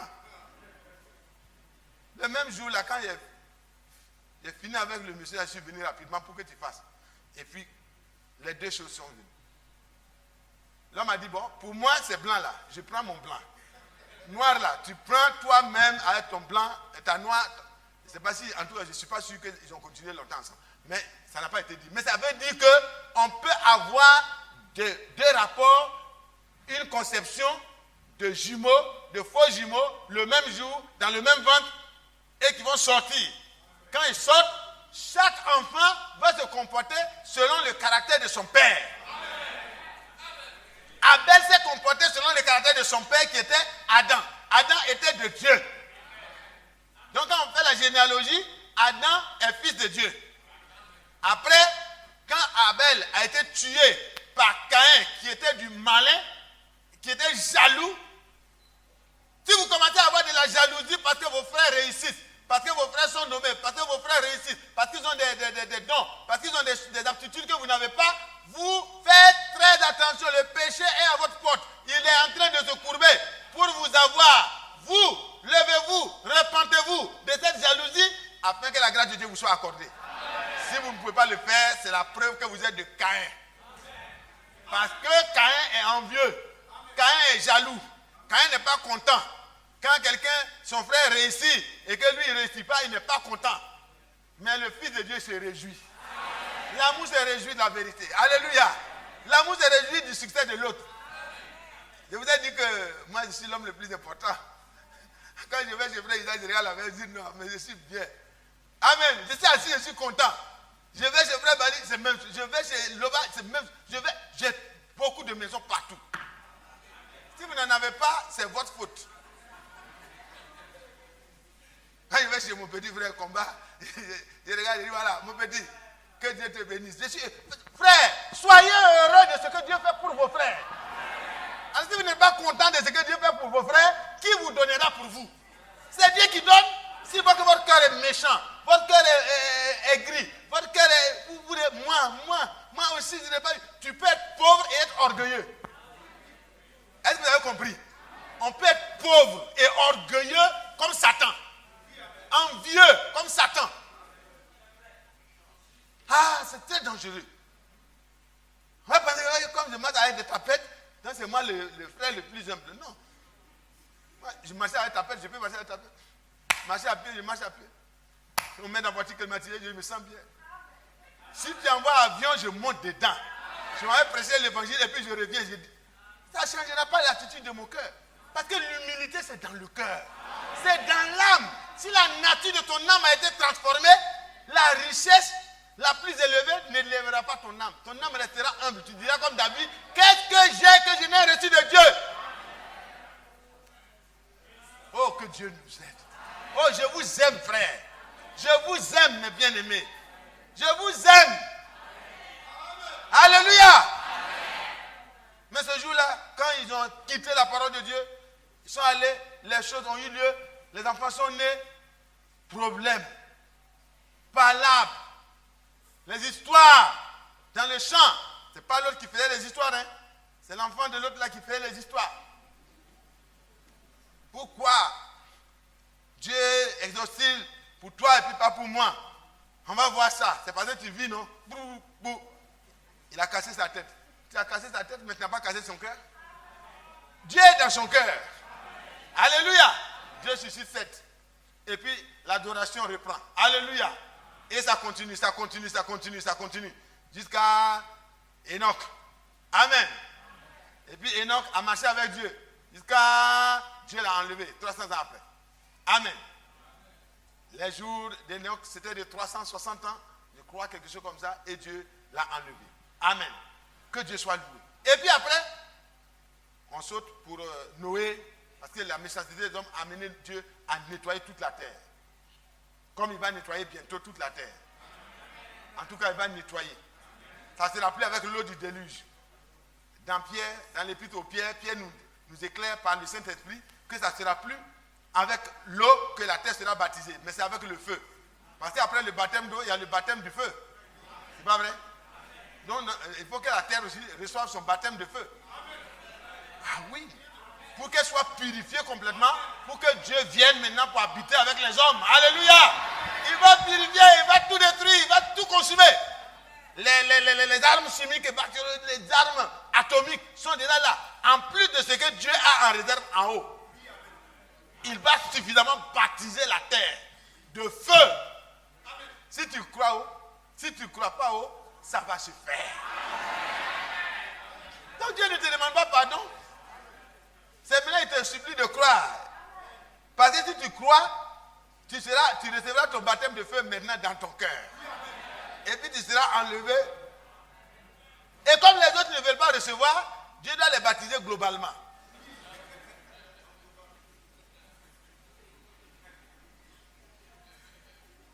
Amen. Ah, moi-même, je viens d'apprendre ça. Hein. Vous voyez, c'est merveilleux. Parce que personne n'échappera. Le baptême d'eau, est-ce que c'est la terre qui a demandé ça? Non. Il a vu que c'était nécessaire. Pour qu'il n'y ait plus de violence sur la terre, il dit ok. Noé, prépare-toi, rentre dans l'âge. Noé s'est préparé et il a fait tout exactement. Exactement. Le croyant ne fait pas comme il veut. Il fait exactement selon les instructions de Dieu. Parce que c'est ce que Dieu dit là, que Dieu considère. Dieu ne va pas considérer ce que tu penses. Il ne considère pas ce qu'une église pense. Même si c'est une grande église, même si c'est une grande congrégation. Ce n'est pas ça qui compte. Mais ce qui compte, c'est ce que Dieu a dit dans ton temps. Ce que Dieu a révélé pour toi dans ton temps là. Si tu prends ça et que tu appliques ça, ça aura les mêmes résultats. Parce que Dieu ne peut pas changer sa parole. Il dit ce qui sort de ma bouche est irrévocable. C'est certifié et c'est vérifié. Alléluia. Quand il dit que c'est certain, ça veut dire que c'est certifié. Oh, alléluia. Oh, merveilleux. Dieu, il vérifie la chose. Il l'examine, il regarde tout. Et quand c'est vérifié, il certifie. Il certifie. Oh, merveilleux Seigneur. Quand vous regardez les cimetières, n'ayez pas peur. C'est la parole de Dieu qui s'accomplit. Quand vous regardez les grands caveaux, les grandes personnes qui disent, ici repose. Repose où? Ce n'est pas là-bas que repose. Le repos, c'est maintenant dans la parole de Dieu. Non, c'est des histoires. Toi, tu n'as même pas pu écrire ça avant. Non, c'est maintenant que vous devez écrire. Maintenant, repose en Jésus-Christ, le frère Mathias. Je me repose. Alléluia. Mais après la mort, ce n'est pas quelqu'un qui va venir écrire et puis c'est ça qui va me donner le repos. Donner la date de la mort, c'est tout. Quand vous allez écrire sur ma tombe là, si je meurs avant vous là, écrivez frère Mathias né en 1900 ans, moi en 1900 ans, non, 1800, non, 2000 ans.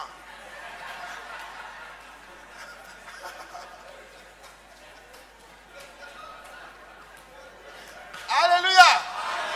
Vous voyez, je suis éternel, donc je me trompe. Alléluia. J'ai l'éternité en moi. Donc, c'est comme ça. Oh, c'est merveilleux. Oh, le petit Mathias. En Jésus, j'ai pris du poids. Amen. Acceptez Jésus. Ayez confiance en lui. Il est digne de confiance. Quand c'est arrivé au temps d'Abraham, voici ce qui est dit. Chapitre 12. Je bénirai ceux qui te béniront. Nous avons lu ça. Et toutes les familles de la terre seront bénies en toi. Regardez l'attitude d'Abraham. Et dans Hébreu, il est dit, Abraham obéit et partit. D'abord, il a cru. C'est parce qu'il a cru qu'il a obéi. Et si vous obéissez, ça commande des actes. La foi sans acte, la foi sans œuvre est une foi intellectuelle. Morte. Dès le commencement, elle est déjà morte.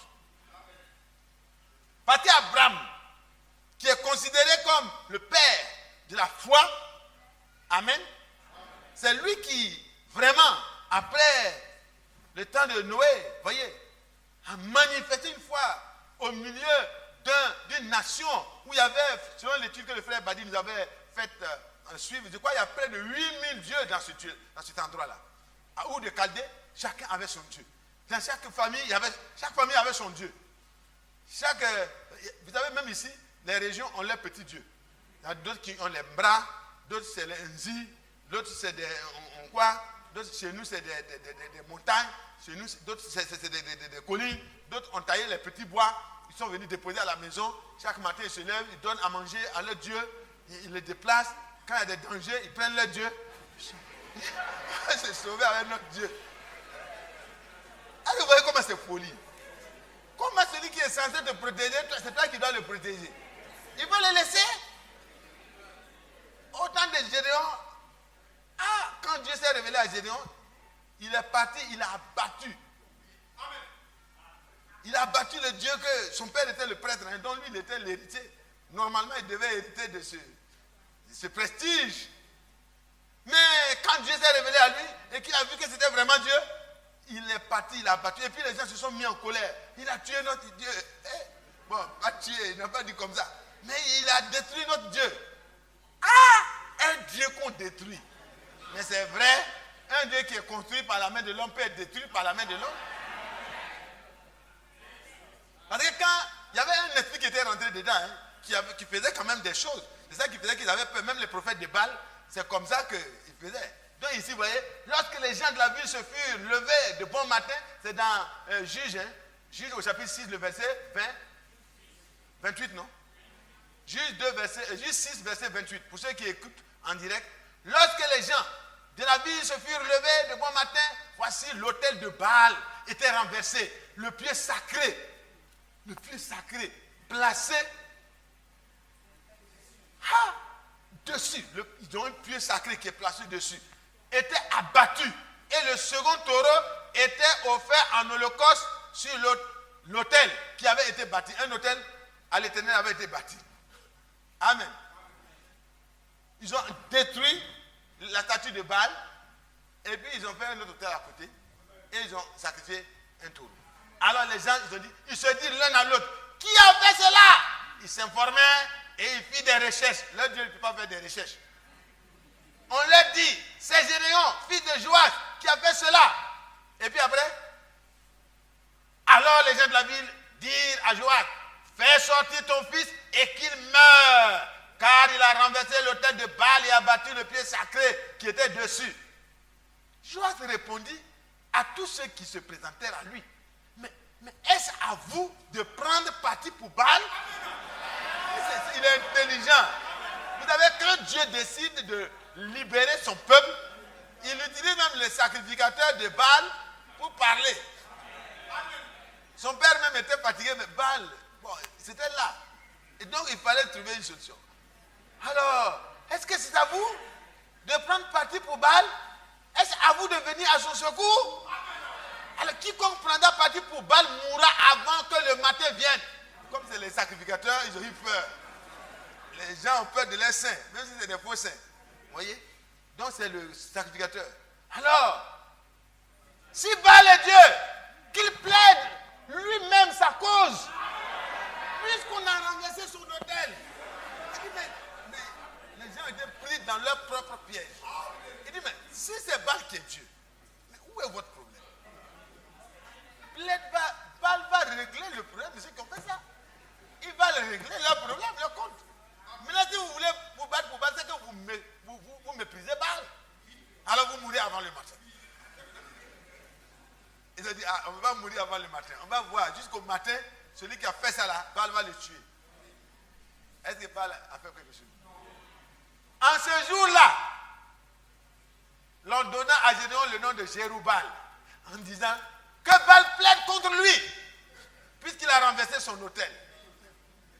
On a attendu, Baal n'est pas monté au créneau pour plaider.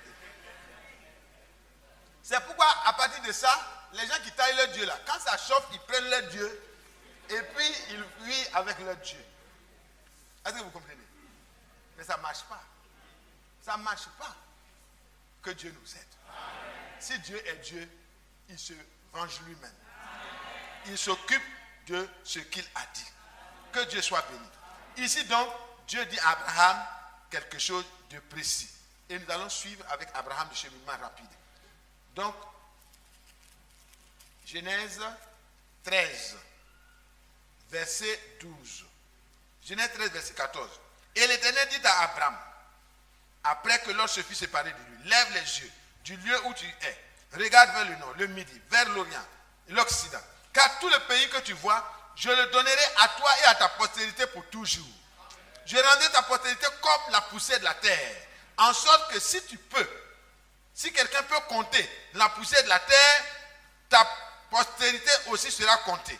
Lève-toi, parcours le pays dans sa longueur et dans sa largeur, car je te le donnerai. Amen. Je te le donnerai. Et vous savez, frère, si nous oublions, Dieu n'oublie pas. Quand Dieu parlait là, est-ce qu'il parlait de la terre seulement? Il parlait de lui, la postérité qu'il allait donner à Abraham, qui allait être comme le sable, comme la poussière de la terre, tellement nombreux. Mais vous voyez, l'homme est l'homme. Hein? Est-ce que vous voyez? Prenez Genèse 15, vous allez voir. Même quand notre foi faiblit, Dieu nous vient en aide. Parce que la foi, elle est la foi. Hein? Quand quelqu'un a foi en Dieu et commence à agir selon la volonté de Dieu, Dieu s'occupe de lui venir en aide quand il arrive des moments où il a besoin de son aide. Amen. C'est pourquoi ce que Dieu a commencé avec toi, mon frère, ce qu'il a commencé avec toi, ma soeur, Dieu va l'achever. Dieu va l'achever. Quand ça commence à devenir difficile et que tu commences à avoir vraiment besoin du secours de Dieu, Dieu permettra qu'une prédication vienne, qu'une révélation vienne, qu'un songe vienne pour te dire, prends courage parce que ce que j'ai dit là, je vais terminer ça. Tu seras préparé, tu seras rendu parfait, tu seras enlevé. Dites Amen. Dites Amen pour moi. Parce que je serai enlevé.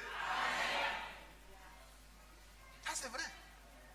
Parce que si c'était un homme qui m'avait promis l'enlèvement, bon, là vraiment, s'il n'est pas content de moi, je suis foutu. Mais même s'il arrive que j'ai des difficultés, Dieu me vient en aide et me permet de me relever pour que sa promesse s'accomplisse. Parce que j'ai foi en lui. Même au plus fort de l'orage, à l'intérieur de moi, quelque chose me dit, espère en Dieu. Ce n'est pas la même chose chez toi? Alors c'est quelque chose là, c'est la semence de Dieu. C'est la vie de Dieu. C'est la promesse de Dieu. Alors, sois tranquille, Dieu te viendra en aide. Verset 15, chapitre 15. Après ces événements, la parole de l'Éternel fut adressée à Abraham dans une vision. Dieu sait venir au moment opportun. Hein? Ça avait pris du temps. Dieu a parlé, ça a pris du temps un peu. Bon, il a eu le temps de se séparer de Lot. Dieu lui a parlé encore, renouvelé ses promesses. Et puis après, il y a eu le fait que Lot a été pris avec Sodome et Gomorrhe par les rois qui sont venus en conquête. Et puis Abraham d'abord, il est parti avec amour, il a délivré son neveu Lot.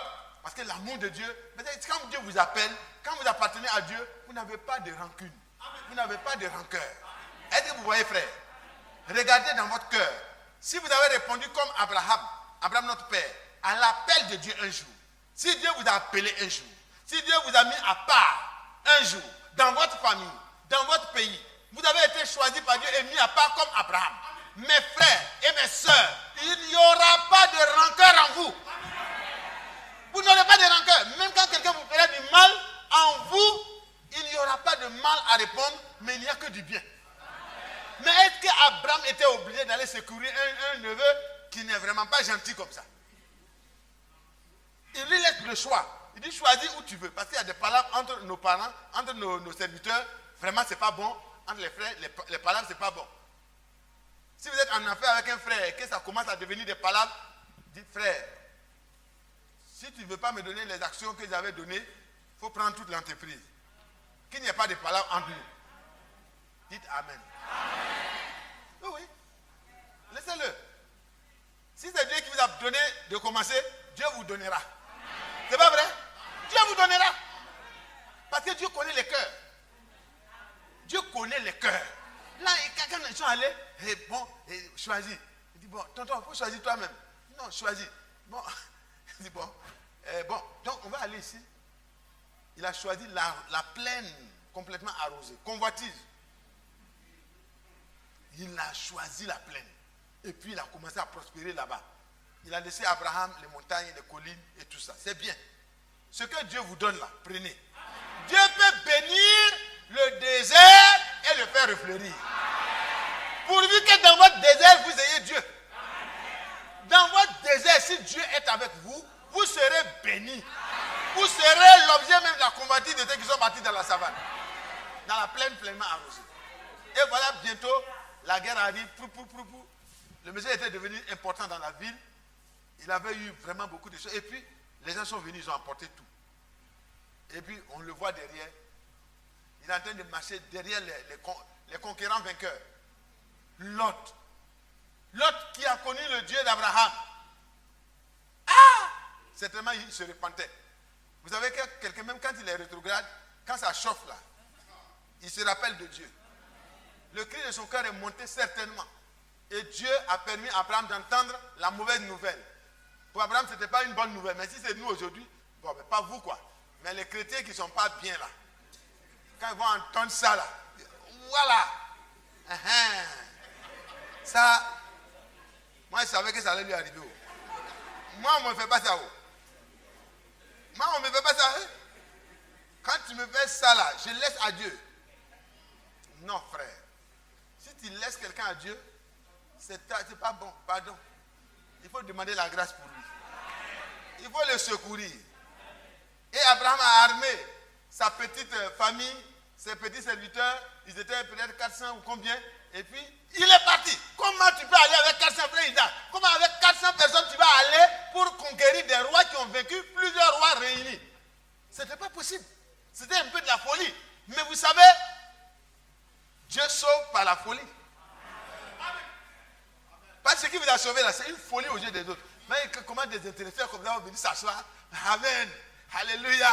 Gloire à Dieu. Quand les gens vous regardent là, frère, vos serviteurs, vos collaborateurs, quand ils vont venir un jour vous voir ici, assis ici, on dit que c'est pas possible. Le DFC est ici. Le DAF est ici. Ou bien le directeur est ici. Mais c'est pas possible.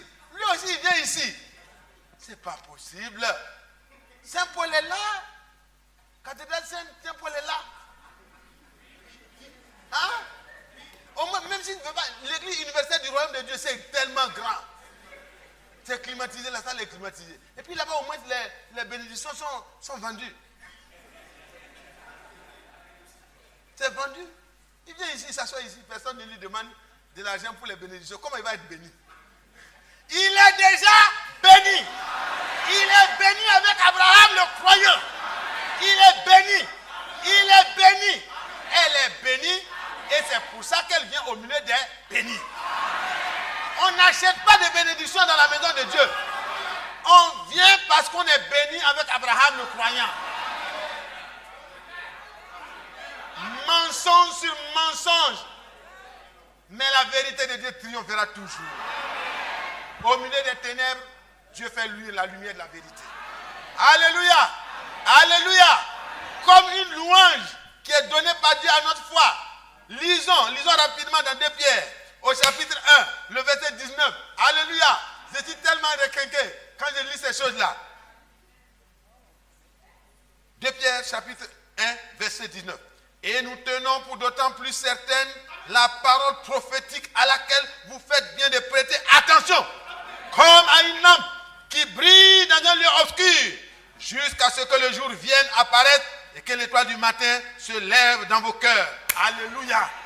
Oui, la parole prophétique, lui dans le cœur des croyants, et permet qu'il soit différent. Parce qu'il est éclairé par la vérité. Il ne peut pas être en train de courir derrière des bénédictions imaginaires parce qu'il est déjà béni.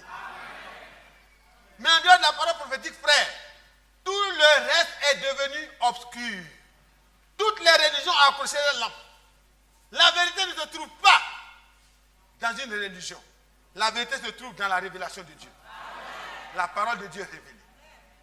Que la grâce de Dieu soit avec nous. Donc ici, vous voyez, Abraham arme ses hommes, il s'en va, sachant que ce que Dieu lui avait dit l'éclaire. Il est un homme béni et il n'a pas à avoir peur. Il est parti. Genèse 14. Il a eu la victoire sur tous les rois. Il a vaincu tous les rois. Il a délivré tous les prisonniers. Et il s'est mis en marche pour les ramener dans le lieu où ils étaient. Avec Lot. C'est à cause de Lot et de sa famille. Est-ce qu'à cause d'un frère qui vous a causé du tort, vous êtes capable de vous armer de prières, de vous armer de jeûnes, jusqu'à ce que ce frère, cette soeur sortent de la captivité et deviennent libres? Est-ce que nous sommes prêts? Est-ce que nous sommes prêts? Est-ce que nous voulons que Dieu nous donne un tel amour? Frères et sœurs, tout est possible à celui qui croit. Aujourd'hui même, Dieu te fera triompher de tout si tu le décides par la foi et sur la base de l'amour. Merveilleux.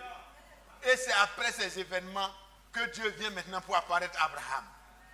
Pour parler, c'est parce que c'est des problèmes personnels maintenant qu'il fallait régler. Quand il y a des problèmes personnels, allez en tête à tête. N'envoyez pas des intermédiaires. Alléluia. Est-ce que vous avez compris, frère? Quand vous avez un problème personnel avec un frère, allez-y directement. Faites comme Dieu fait. Oh, c'est merveilleux. Prenez Genèse 15. Genèse 15. Oh là là, c'est merveilleux. Après ces événements, vous savez que c'est là qu'il a refusé le don qui a été fait par le roi de Sodome. Il dit, prends toutes les richesses pour toi, tu as délivré mes hommes au moins. Ils vont repartir travailler, ils vont avoir, et puis ils vont payer les impôts et puis tout ça. Mais les richesses, c'est toi qui nous as délivrés, prends tout pour toi. Abraham dit, je ne jure pas le Dieu très haut, dont je suis le serviteur. Je ne prendrai même pas un cordon de soulier. Pour que personne ne dise, par la conquête, par la délivrance qu'il a opérée, c'est ça qu'il a enrichi. Non, mon Dieu est capable de m'enrichir. Frères et sœurs, si Dieu vous utilise pour faire un miracle dans la vie d'un frère ou d'une sœur, si Dieu vous utilise pour aider un frère ou une sœur spirituellement, ne courez pas derrière pour aller dire, frère, ça c'est le comportement de Géhazi. Géhazi, c'était même pas lui qui a fait, hein, mais il était à côté, il a suivi. Quand l'homme a dit, je ne prends pas, il dit, ok, j'ai compris. Et puis le diable a commencé à monter le coup en lui. Il dit, bon, tu vas faire tout pour sortir un peu, pour faire une course. Et puis il est sorti, court. Bon, il a commencé à courir avec la soutane. Derrière, ah quand même, l'homme de Dieu, reste tranquille, ton Dieu là ne peut pas. Abraham a dit, je le jure par le Dieu très haut, je ne prendrai pas. C'est même pas Abraham qui a demandé. Et Géhazi a couru, il a eu la lèpre. Il a eu l'argent plus la lèpre. Il a eu les champs plus la lèpre. Il a eu les animaux, les vaches, les taureaux, plus la lèpre. Et quand vous avez tout ça là plus la mort, vous avez gagné quoi? Rien. Donc ne courez pas après les bénédictions plus la mort. Venez prendre la parole de Dieu. Et Abraham a juré, il dit, je ne prendrai rien. Parce que l'Éternel peut m'enrichir, peut me donner tout. Et il a pris simplement, il dit, pour ceux qui ont combattu, donnez-leur juste une récompense parce qu'ils ont combattu. Mais moi, je n'ai pas besoin de quoi que ce soit. Les jeunes gens ont pris un peu. Et puis, il a dit au roi de Sodome, reprends tes hommes, reprends tes richesses, allez-y en paix. Parce que ce n'est pas moi qui vous ai délivré, c'est le très haut qui vous a délivré. Et ils ont eu une communion, ils ont fait la Sainte Seine, parce que le Seigneur lui-même est venu à sa rencontre. Alléluia.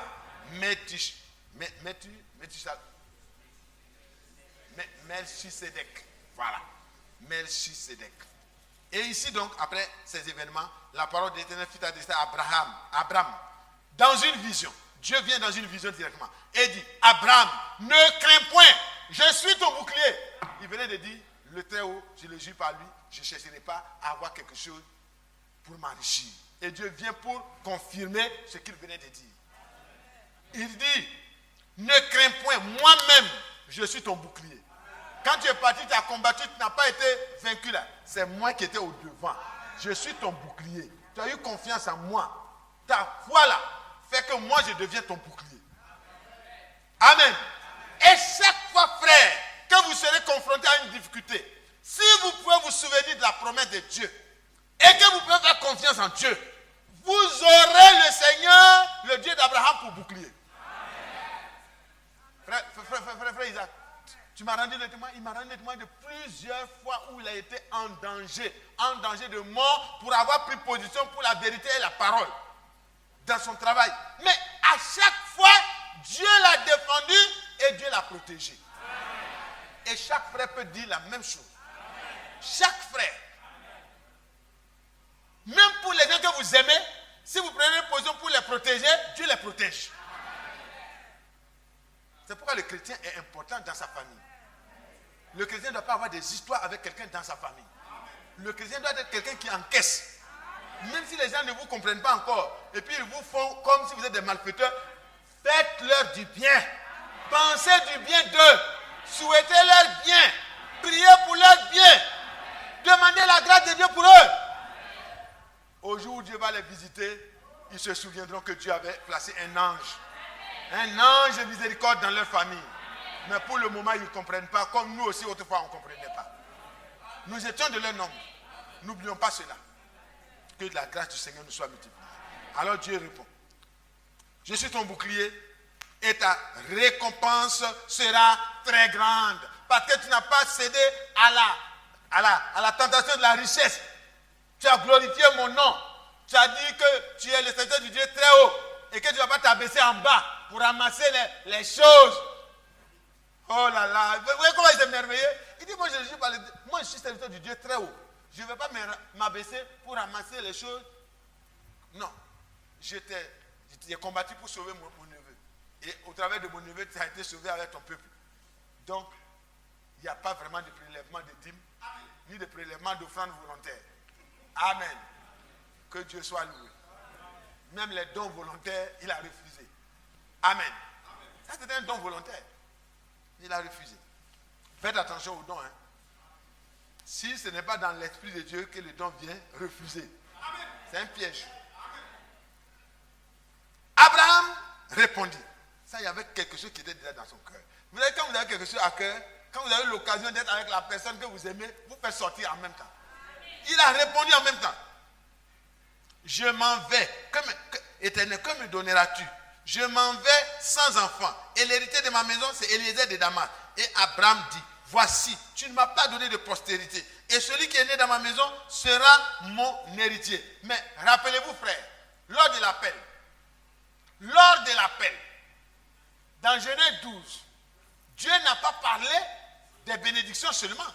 Il a parlé de sa postérité qui sera nombreuse. Alléluia! Il a parlé de ça. Donc Abraham avait besoin d'être ramené à la promesse. Dieu ramènera chaque élu toujours à la promesse. Parce que là où il n'y a pas de promesse, il n'y a pas d'accomplissement. Dieu a ramené Abraham là. Il dit, mais j'avais déjà parlé de ça, mais si tu as besoin de support, je vais te donner un support qui ne pourra jamais disparaître à tes yeux. Ça te soutiendra. Amen. Oh, quand il nous regarde, il connaît les besoins que nous avons.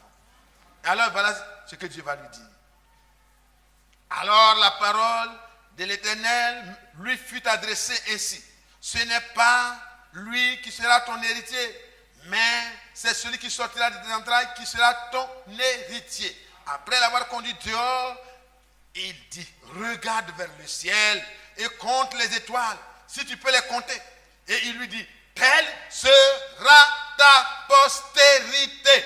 Abraham eut confiance en l'Éternel et il le lui imputa à justice. Amen. Amen. Amen. Dieu a parlé encore. C'est la parole de Dieu qui tranche tout.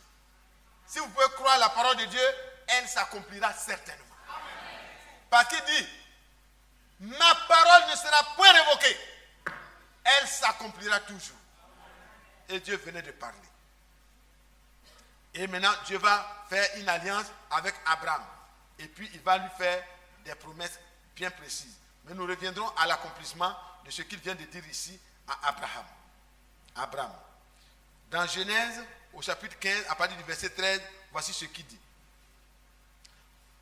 Vous savez, quand vous lisez ensuite, Dieu traite une alliance avec Abraham, et c'est là que Dieu va lui parler encore dans un langage tout à fait clair et prophétique. Et l'Éternel dit à Abraham, sache, que tu saches avec certitude, que tes descendants, les descendants ne sont même pas encore là. Alléluia. Ils n'étaient même pas encore là. Dieu parle déjà des choses qui n'existent pas comme si elles existent. Et il appelle à la vie tout ce qui est mort. Et il appelle les choses qui n'existent pas comme si elles existent déjà. La descendance, les descendants dont il a parlé là, il va éclairer Abraham sur leur sort, sur les pérégrinations, les difficultés et les victoires qui vont s'accomplir dans la vie de sa postérité. Ses descendants. Oh, mais c'est merveilleux. Il dit, sache que tes descendants seront étrangers dans un pays qui ne sera point à eux. Ils y seront asservis. Et on les opprimera 400 ans. Pendant 400 ans. Mais je jugerai la nation à laquelle ils seront asservis. Et ils sortiront avec de grandes richesses. Toi, tu iras en paix. Tu seras enterré après une heureuse vieillesse.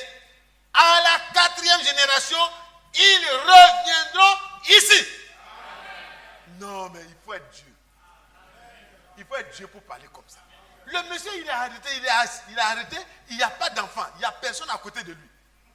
Et Dieu parle comme s'il voyait déjà la nombreuse postérité. Les gens qui allaient partir en Égypte, qui allaient... Non, mais ce n'est pas possible, il est merveilleux. Et il dit, car l'iniquité des Amoréens n'est pas encore à son comble. Quand le soleil fut couché, il y eut une obscurité profonde, et voici, se fait une fournaise fumante et des flammes qui passaient entre les animaux partagés. Pour dire que Dieu, il est venu dans l'alliance.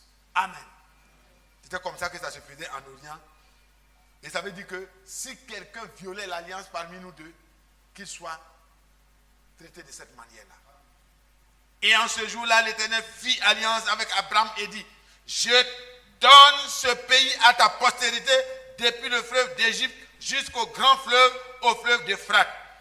Le pays des Kéniens, des Kénésiens, des Cadmoniens, des Hétiens, des Phérésiens, des Réphaïm, des Amoréens, des Cananéens, des Girgasiens, des Ébusiens, les Zéziens, je donne tout. Oh, Dieu est bon. Hein? Dieu est bon. Et quand Dieu a fini de parler comme ça, frère, il a fini de parler. Il a établi son programme. C'est fini. C'est irrévocable. C'est irrévocable. Mais il veille. Il dit, comme le péché des Amoréens n'a pas encore atteint son comble, il faut attendre jusqu'à 400. Dieu voyait à quel moment les choses allaient être gâtées. Au point qu'il ne pourra plus retenir sa colère. Frère, regardez la terre aujourd'hui. Regardez la terre dans laquelle nous nous tenons aujourd'hui. Vous pensez que Dieu a oublié ce qu'il a dit? Il a dit qu'il jugera ce monde par le feu. Le feu qui est descendu à Sodome et Gomorrhe à cause de l'homosexualité là. Le même feu descendra sur la terre toute habitée à cause de toutes ces lois perverses qui autorisent la perversité et les abominations. Dieu jugera la terre. Quand il devait juger les Amoréens, les Girgasiens, quoi, il a attendu dans sa patience. C'était difficile pour lui de voir ce qui se faisait sur la terre, mais il était patient.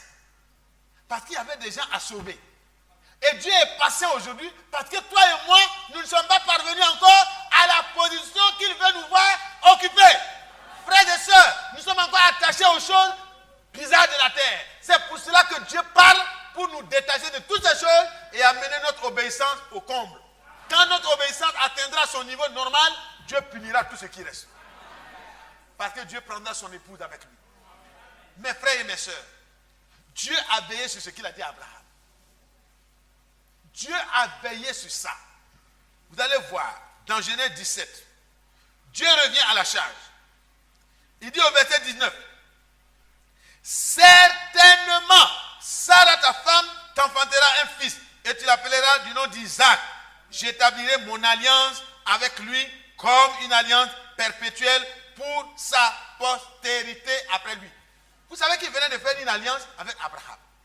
Et il est passé par une fournaise fumante au travers de ces animaux déchirés, coupés, la génisse coupée en deux, avec les tourterelles ou bien les trucs. Et il a juré, il a parlé, il a prophétisé. Amen. Dieu, il prédit. Amen. Il a prédit les choses qui devaient venir. Il a parlé de cette postérité. Et il voulait faire la différence. Que ce n'est pas celle qui est née par l'arrangement là. Hein. Non. Ce qui est né par l'arrangement là ne fait pas partie. Il revient à la chasse. Il dit non, qu'Ismaël vive devant ta face. Il dit non. Certainement, c'est pas Sarah. Sarah, que tu trouves qu'elle est déjà vieille et qu'on ne peut plus rien faire là, c'est par elle que la postérité viendra. Quand je parlais dans Genèse 12, Agar n'était pas là. Quand je parlais encore, Agar n'était pas là. C'est après. Quand tu es parti chez le roi d'Égypte, qui t'a ramené cette captive, cette servante, non, ce n'est pas une histoire d'arrangement. C'est moi-même qui ai parlé, c'est ce que j'ai dit là qui s'accomplira. Gloire soit rendue à Dieu. Dieu dit une chose, il promet une postérité qui va prendre possession de la terre promise. Il faut que cette postérité vienne de la manière dont Dieu a promis. Amen. Quand vous partez rapidement au chapitre 18. Chapitre 18.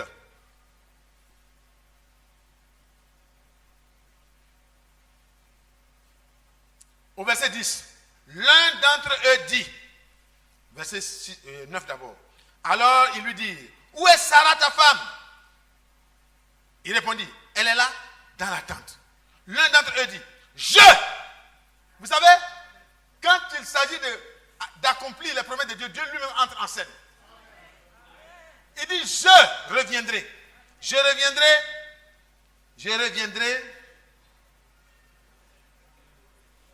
à cette même époque. Et voici Sarah, ta femme, aura un fils. Sarah écoutait à l'entrée de la tente qui était derrière lui. Abraham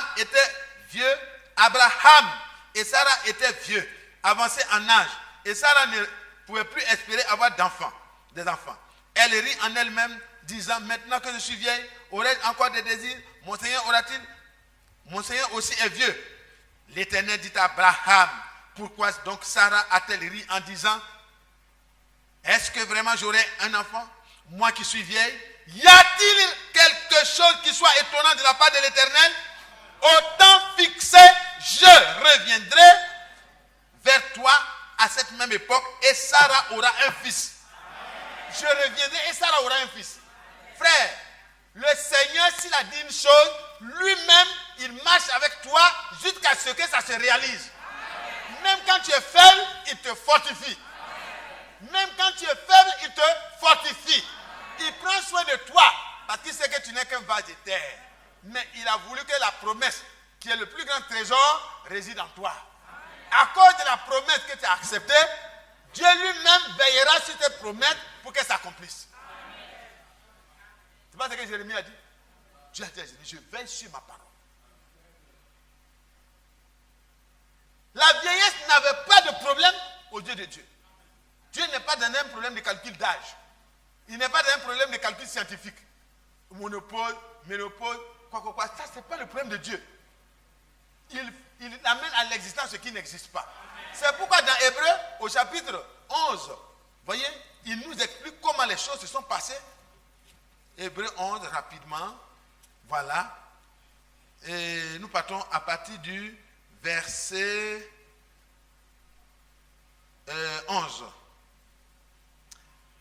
se dit, c'est par la foi que Sarah elle-même, malgré son âge avancé, dont il est parlé dans Genèse, elle fut rendue capable d'avoir une postérité parce qu'elle crut à la fidélité de celui qui avait fait la promesse. Alléluia. Toi, tu as une promesse de Dieu. Toi, moi, nous. Alléluia. Nous avons la promesse que le Seigneur reviendra bientôt. Il va nous chercher. Il va nous préparer d'abord. Il va nous envoyer d'abord Élie pour que toutes choses soient rétablies comme au temps des apôtres. Nous ayons la même foi que la foi des apôtres. Parce que nous aurons la même parole qui a donné la même foi. Parce que la foi vient de ce que l'on entend et ce que l'on entend vient de la parole de Christ. Il faut que Christ poigne suffisamment. Alléluia. Sa parole pour la dévoiler à nos cœurs. Et alors la même foi. C'est lui qui rend capable donc. Vous voyez que Sarah était dans une position où elle avait attendu. Elle a attendu. Et au moment où elle n'attendait presque plus, sa foi était un peu veilleuse. Alléluia. N'allez pas me dire que j'ai dit que la foi d'Abraham et de Sarah était une foi. Non. Dans l'ombre. Non, ce n'est pas ce que je veux dire. Je veux dire la foi d'Abraham, la foi de Sarah était à un moment donné dans un certain affaiblissement. Est-ce que vous voyez? Mais la foi était là. C'est comme quand vous avez une braise et puis ça tarde. À un moment donné, il y a beaucoup de cendres qui couvrent la braise. Mais la braise est là. C'est la même braise. La braise est là. La foi des saints de l'Ancien Testament n'a jamais été une foi dans l'ombre. C'est la même foi. Elle peut faiblir un peu, mais Dieu est fort pour la rendre forte. Et c'est Dieu qui rendit capable Sarah. Il est venu, il dit, mais y a-t-il rien d'étonnant de la part de l'Éternel? Quand ça touchait le cœur de Sarah, les choses se sont réveillées. C'était là. On ne réveille pas ce qui n'est pas là. Ce qui est mort, on ne peut pas réveiller, ce n'est pas Dieu. Mais pour Sarah, ce n'était pas mort, c'était... Sa foi se reposait. Alléluia. Et la parole a dit, y a-t-il rien d'étonnant? Il dit, oui, rien d'étonnant, c'est vrai. Et en même temps, les choses ont commencé. Le lait a commencé à venir. Amen. Les thés qui étaient devenus fades ont commencé à reprendre la forme. Amen. Oh là là, la belle Sarah. Elle devenait jeune. C'est pourquoi je dis, frère, sœur, ne vous souciez pas des problèmes que vous ne pouvez pas résoudre. Ayez confiance en Dieu. Avoir un mari là, c'est Dieu qui donne. Donc ne vous occupez pas des maris. Occupez-vous de la promesse de Dieu pour vous. Si vous croyez Dieu, Dieu rendra capable votre foi de surmonter les pires difficultés qui peuvent s'opposer à vous. Il n'y a rien qui soit impossible de la part de Dieu. Notre Dieu est le seul vrai Dieu. Et quand il est venu pour se révéler dans notre temps, les choses les plus grandes, les plus glorieuses se sont passées pour que Dieu sache que votre foi ne soit plus veillante, mais une foi vraiment vaillante. Des mains ont poussé devant le messager de ce temps. Des nez ont poussé, bouffé par le cancer. Le cancer a disparu. Scientifiquement, ce n'est pas possible. Et Dieu, pour montrer que le cancer a disparu, a fait renaître le nez. Et quand on prend la photo du premier nez, on prend la photo du deuxième nez, c'est le même nez. Alléluia. Parce qu'il est le créateur. Il est le tout-puissant. À lui, rien n'est impossible. Il veut que vous croyiez ses promesses. Il veut que vous soyez certains de lui. Parce que Dieu certifie ce qu'il dit. Il n'attend pas quelqu'un pour l'aider. Il est El Shaddai. Il est capable par lui-même. Ses mamelles sont nourrissantes. Et vous pouvez boire à l'entrée et avoir de la force. Comme un bébé boit dans le lait de sa mère. Les mamelles de Dieu. L'Ancien, le Nouveau Testament. Tout ça contient toutes les promesses. Et vous avez tout pleinement en Jésus-Christ. Mes chers frères, mes chères sœurs, mes bien-aimés, mes très chers bien-aimés, nous avons encore quelques 2 semaines je peux m'arrêter pour que nous puissions entrer la prochaine semaine dans la naissance d'Isaac, dans le départ en Égypte. Alléluia. Comment Dieu a orchestré ça? C'est tellement beau. Quand j'ai regardé ça, j'étais dans l'admiration. Je dis, mais c'est pas possible. Dieu lui-même, il se met en marche. Il est là, il marche avec vous, il fait accomplir tout ce qu'il a dit. Parce que c'est lui-même qui a dit. Comment Isaac est né, c'est miraculeux. Comment après Jacob et Esaü sont nés, c'est miraculeux. Alléluia. Parce qu'il a fallu près de 20 ans et l'ennemi avait comme barré le passage. Ah, Isaac est venu, mais on va voir. Dieu dit, il faut faire tout ce que tu veux faire. Quand il a fini, Isaac a commencé à invoquer le Seigneur pour sa femme. Il dit, mais je ne peux pas ne pas écouter Isaac. Alléluia. Alléluia. N'acceptez pas, ne devenez pas amorphe devant des problèmes. Oh, peut-être que c'est la volonté de Dieu. Comment je vais faire? Qui t'a dit que c'est la volonté de Dieu que tu n'aies pas d'enfant? Dieu t'a dit ça? Si Dieu ne t'a pas dit, c'est ce qu'il t'a dit là, c'est vrai. Il a dit, il n'y aura pas de femme. Il n'y aura pas de personne qui soit quoi? Répétez fort. Vous avez peur de Satan? Répétez ça fort. Dans la maison de Dieu. Est-ce que nous sommes dans la maison de Dieu? Est-ce que nous sommes les gens de la maison ou les gens de dehors? Nous sommes de la maison? Nous sommes de la maison? Est-ce que la parole de Dieu est vraie? Ce qu'il a dit, c'est vrai pour nous aussi? Est-ce que ça n'a pas commencé à s'accomplir? Est-ce que ça ne va pas s'accomplir? Est-ce que ça ne va pas se réaliser? Celui qui rend capable rendra capable. Ayez confiance en Dieu. Croyez en Dieu et croyez en moi. Il y a plusieurs demeures dans la maison de mon Père. Si cela n'était pas, je ne vous aurais pas menti. Je vous l'aurais dit.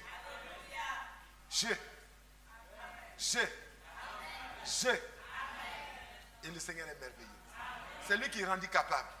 Et c'est lui qui rendra toujours capable. Les croyants n'ont jamais eu de capacité par eux-mêmes. C'est le Seigneur qui les rend toujours capables. Mais avant de les rendre capables, il leur envoie la parole de la promesse. Et c'est de notre responsabilité de croire ce que Dieu a dit. Parce que tout ce que Dieu dit, il le certifie et il le confirme. Ces paroles sont certaines et véritables. Ce qui sort de sa bouche, il se hâte de l'accomplir. Et la parole qui sort de ma bouche est irrévocable. Si vous croyez cela, pas même tous les démons du monde assemblés ne doivent vous faire bouger. Restez dans la promesse.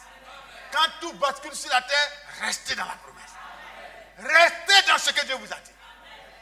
Et ça s'accomplira certainement. À l'accomplissement, Dieu vous trouvera là-bas.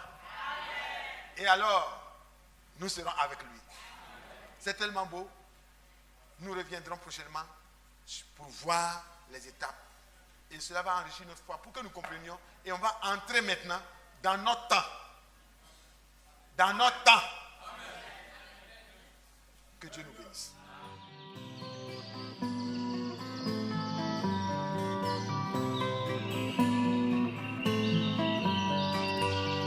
J'aime l'Éternel, car il entend ma voix. Il a penché vers moi son oreille, et je le chanterai toute ma vie.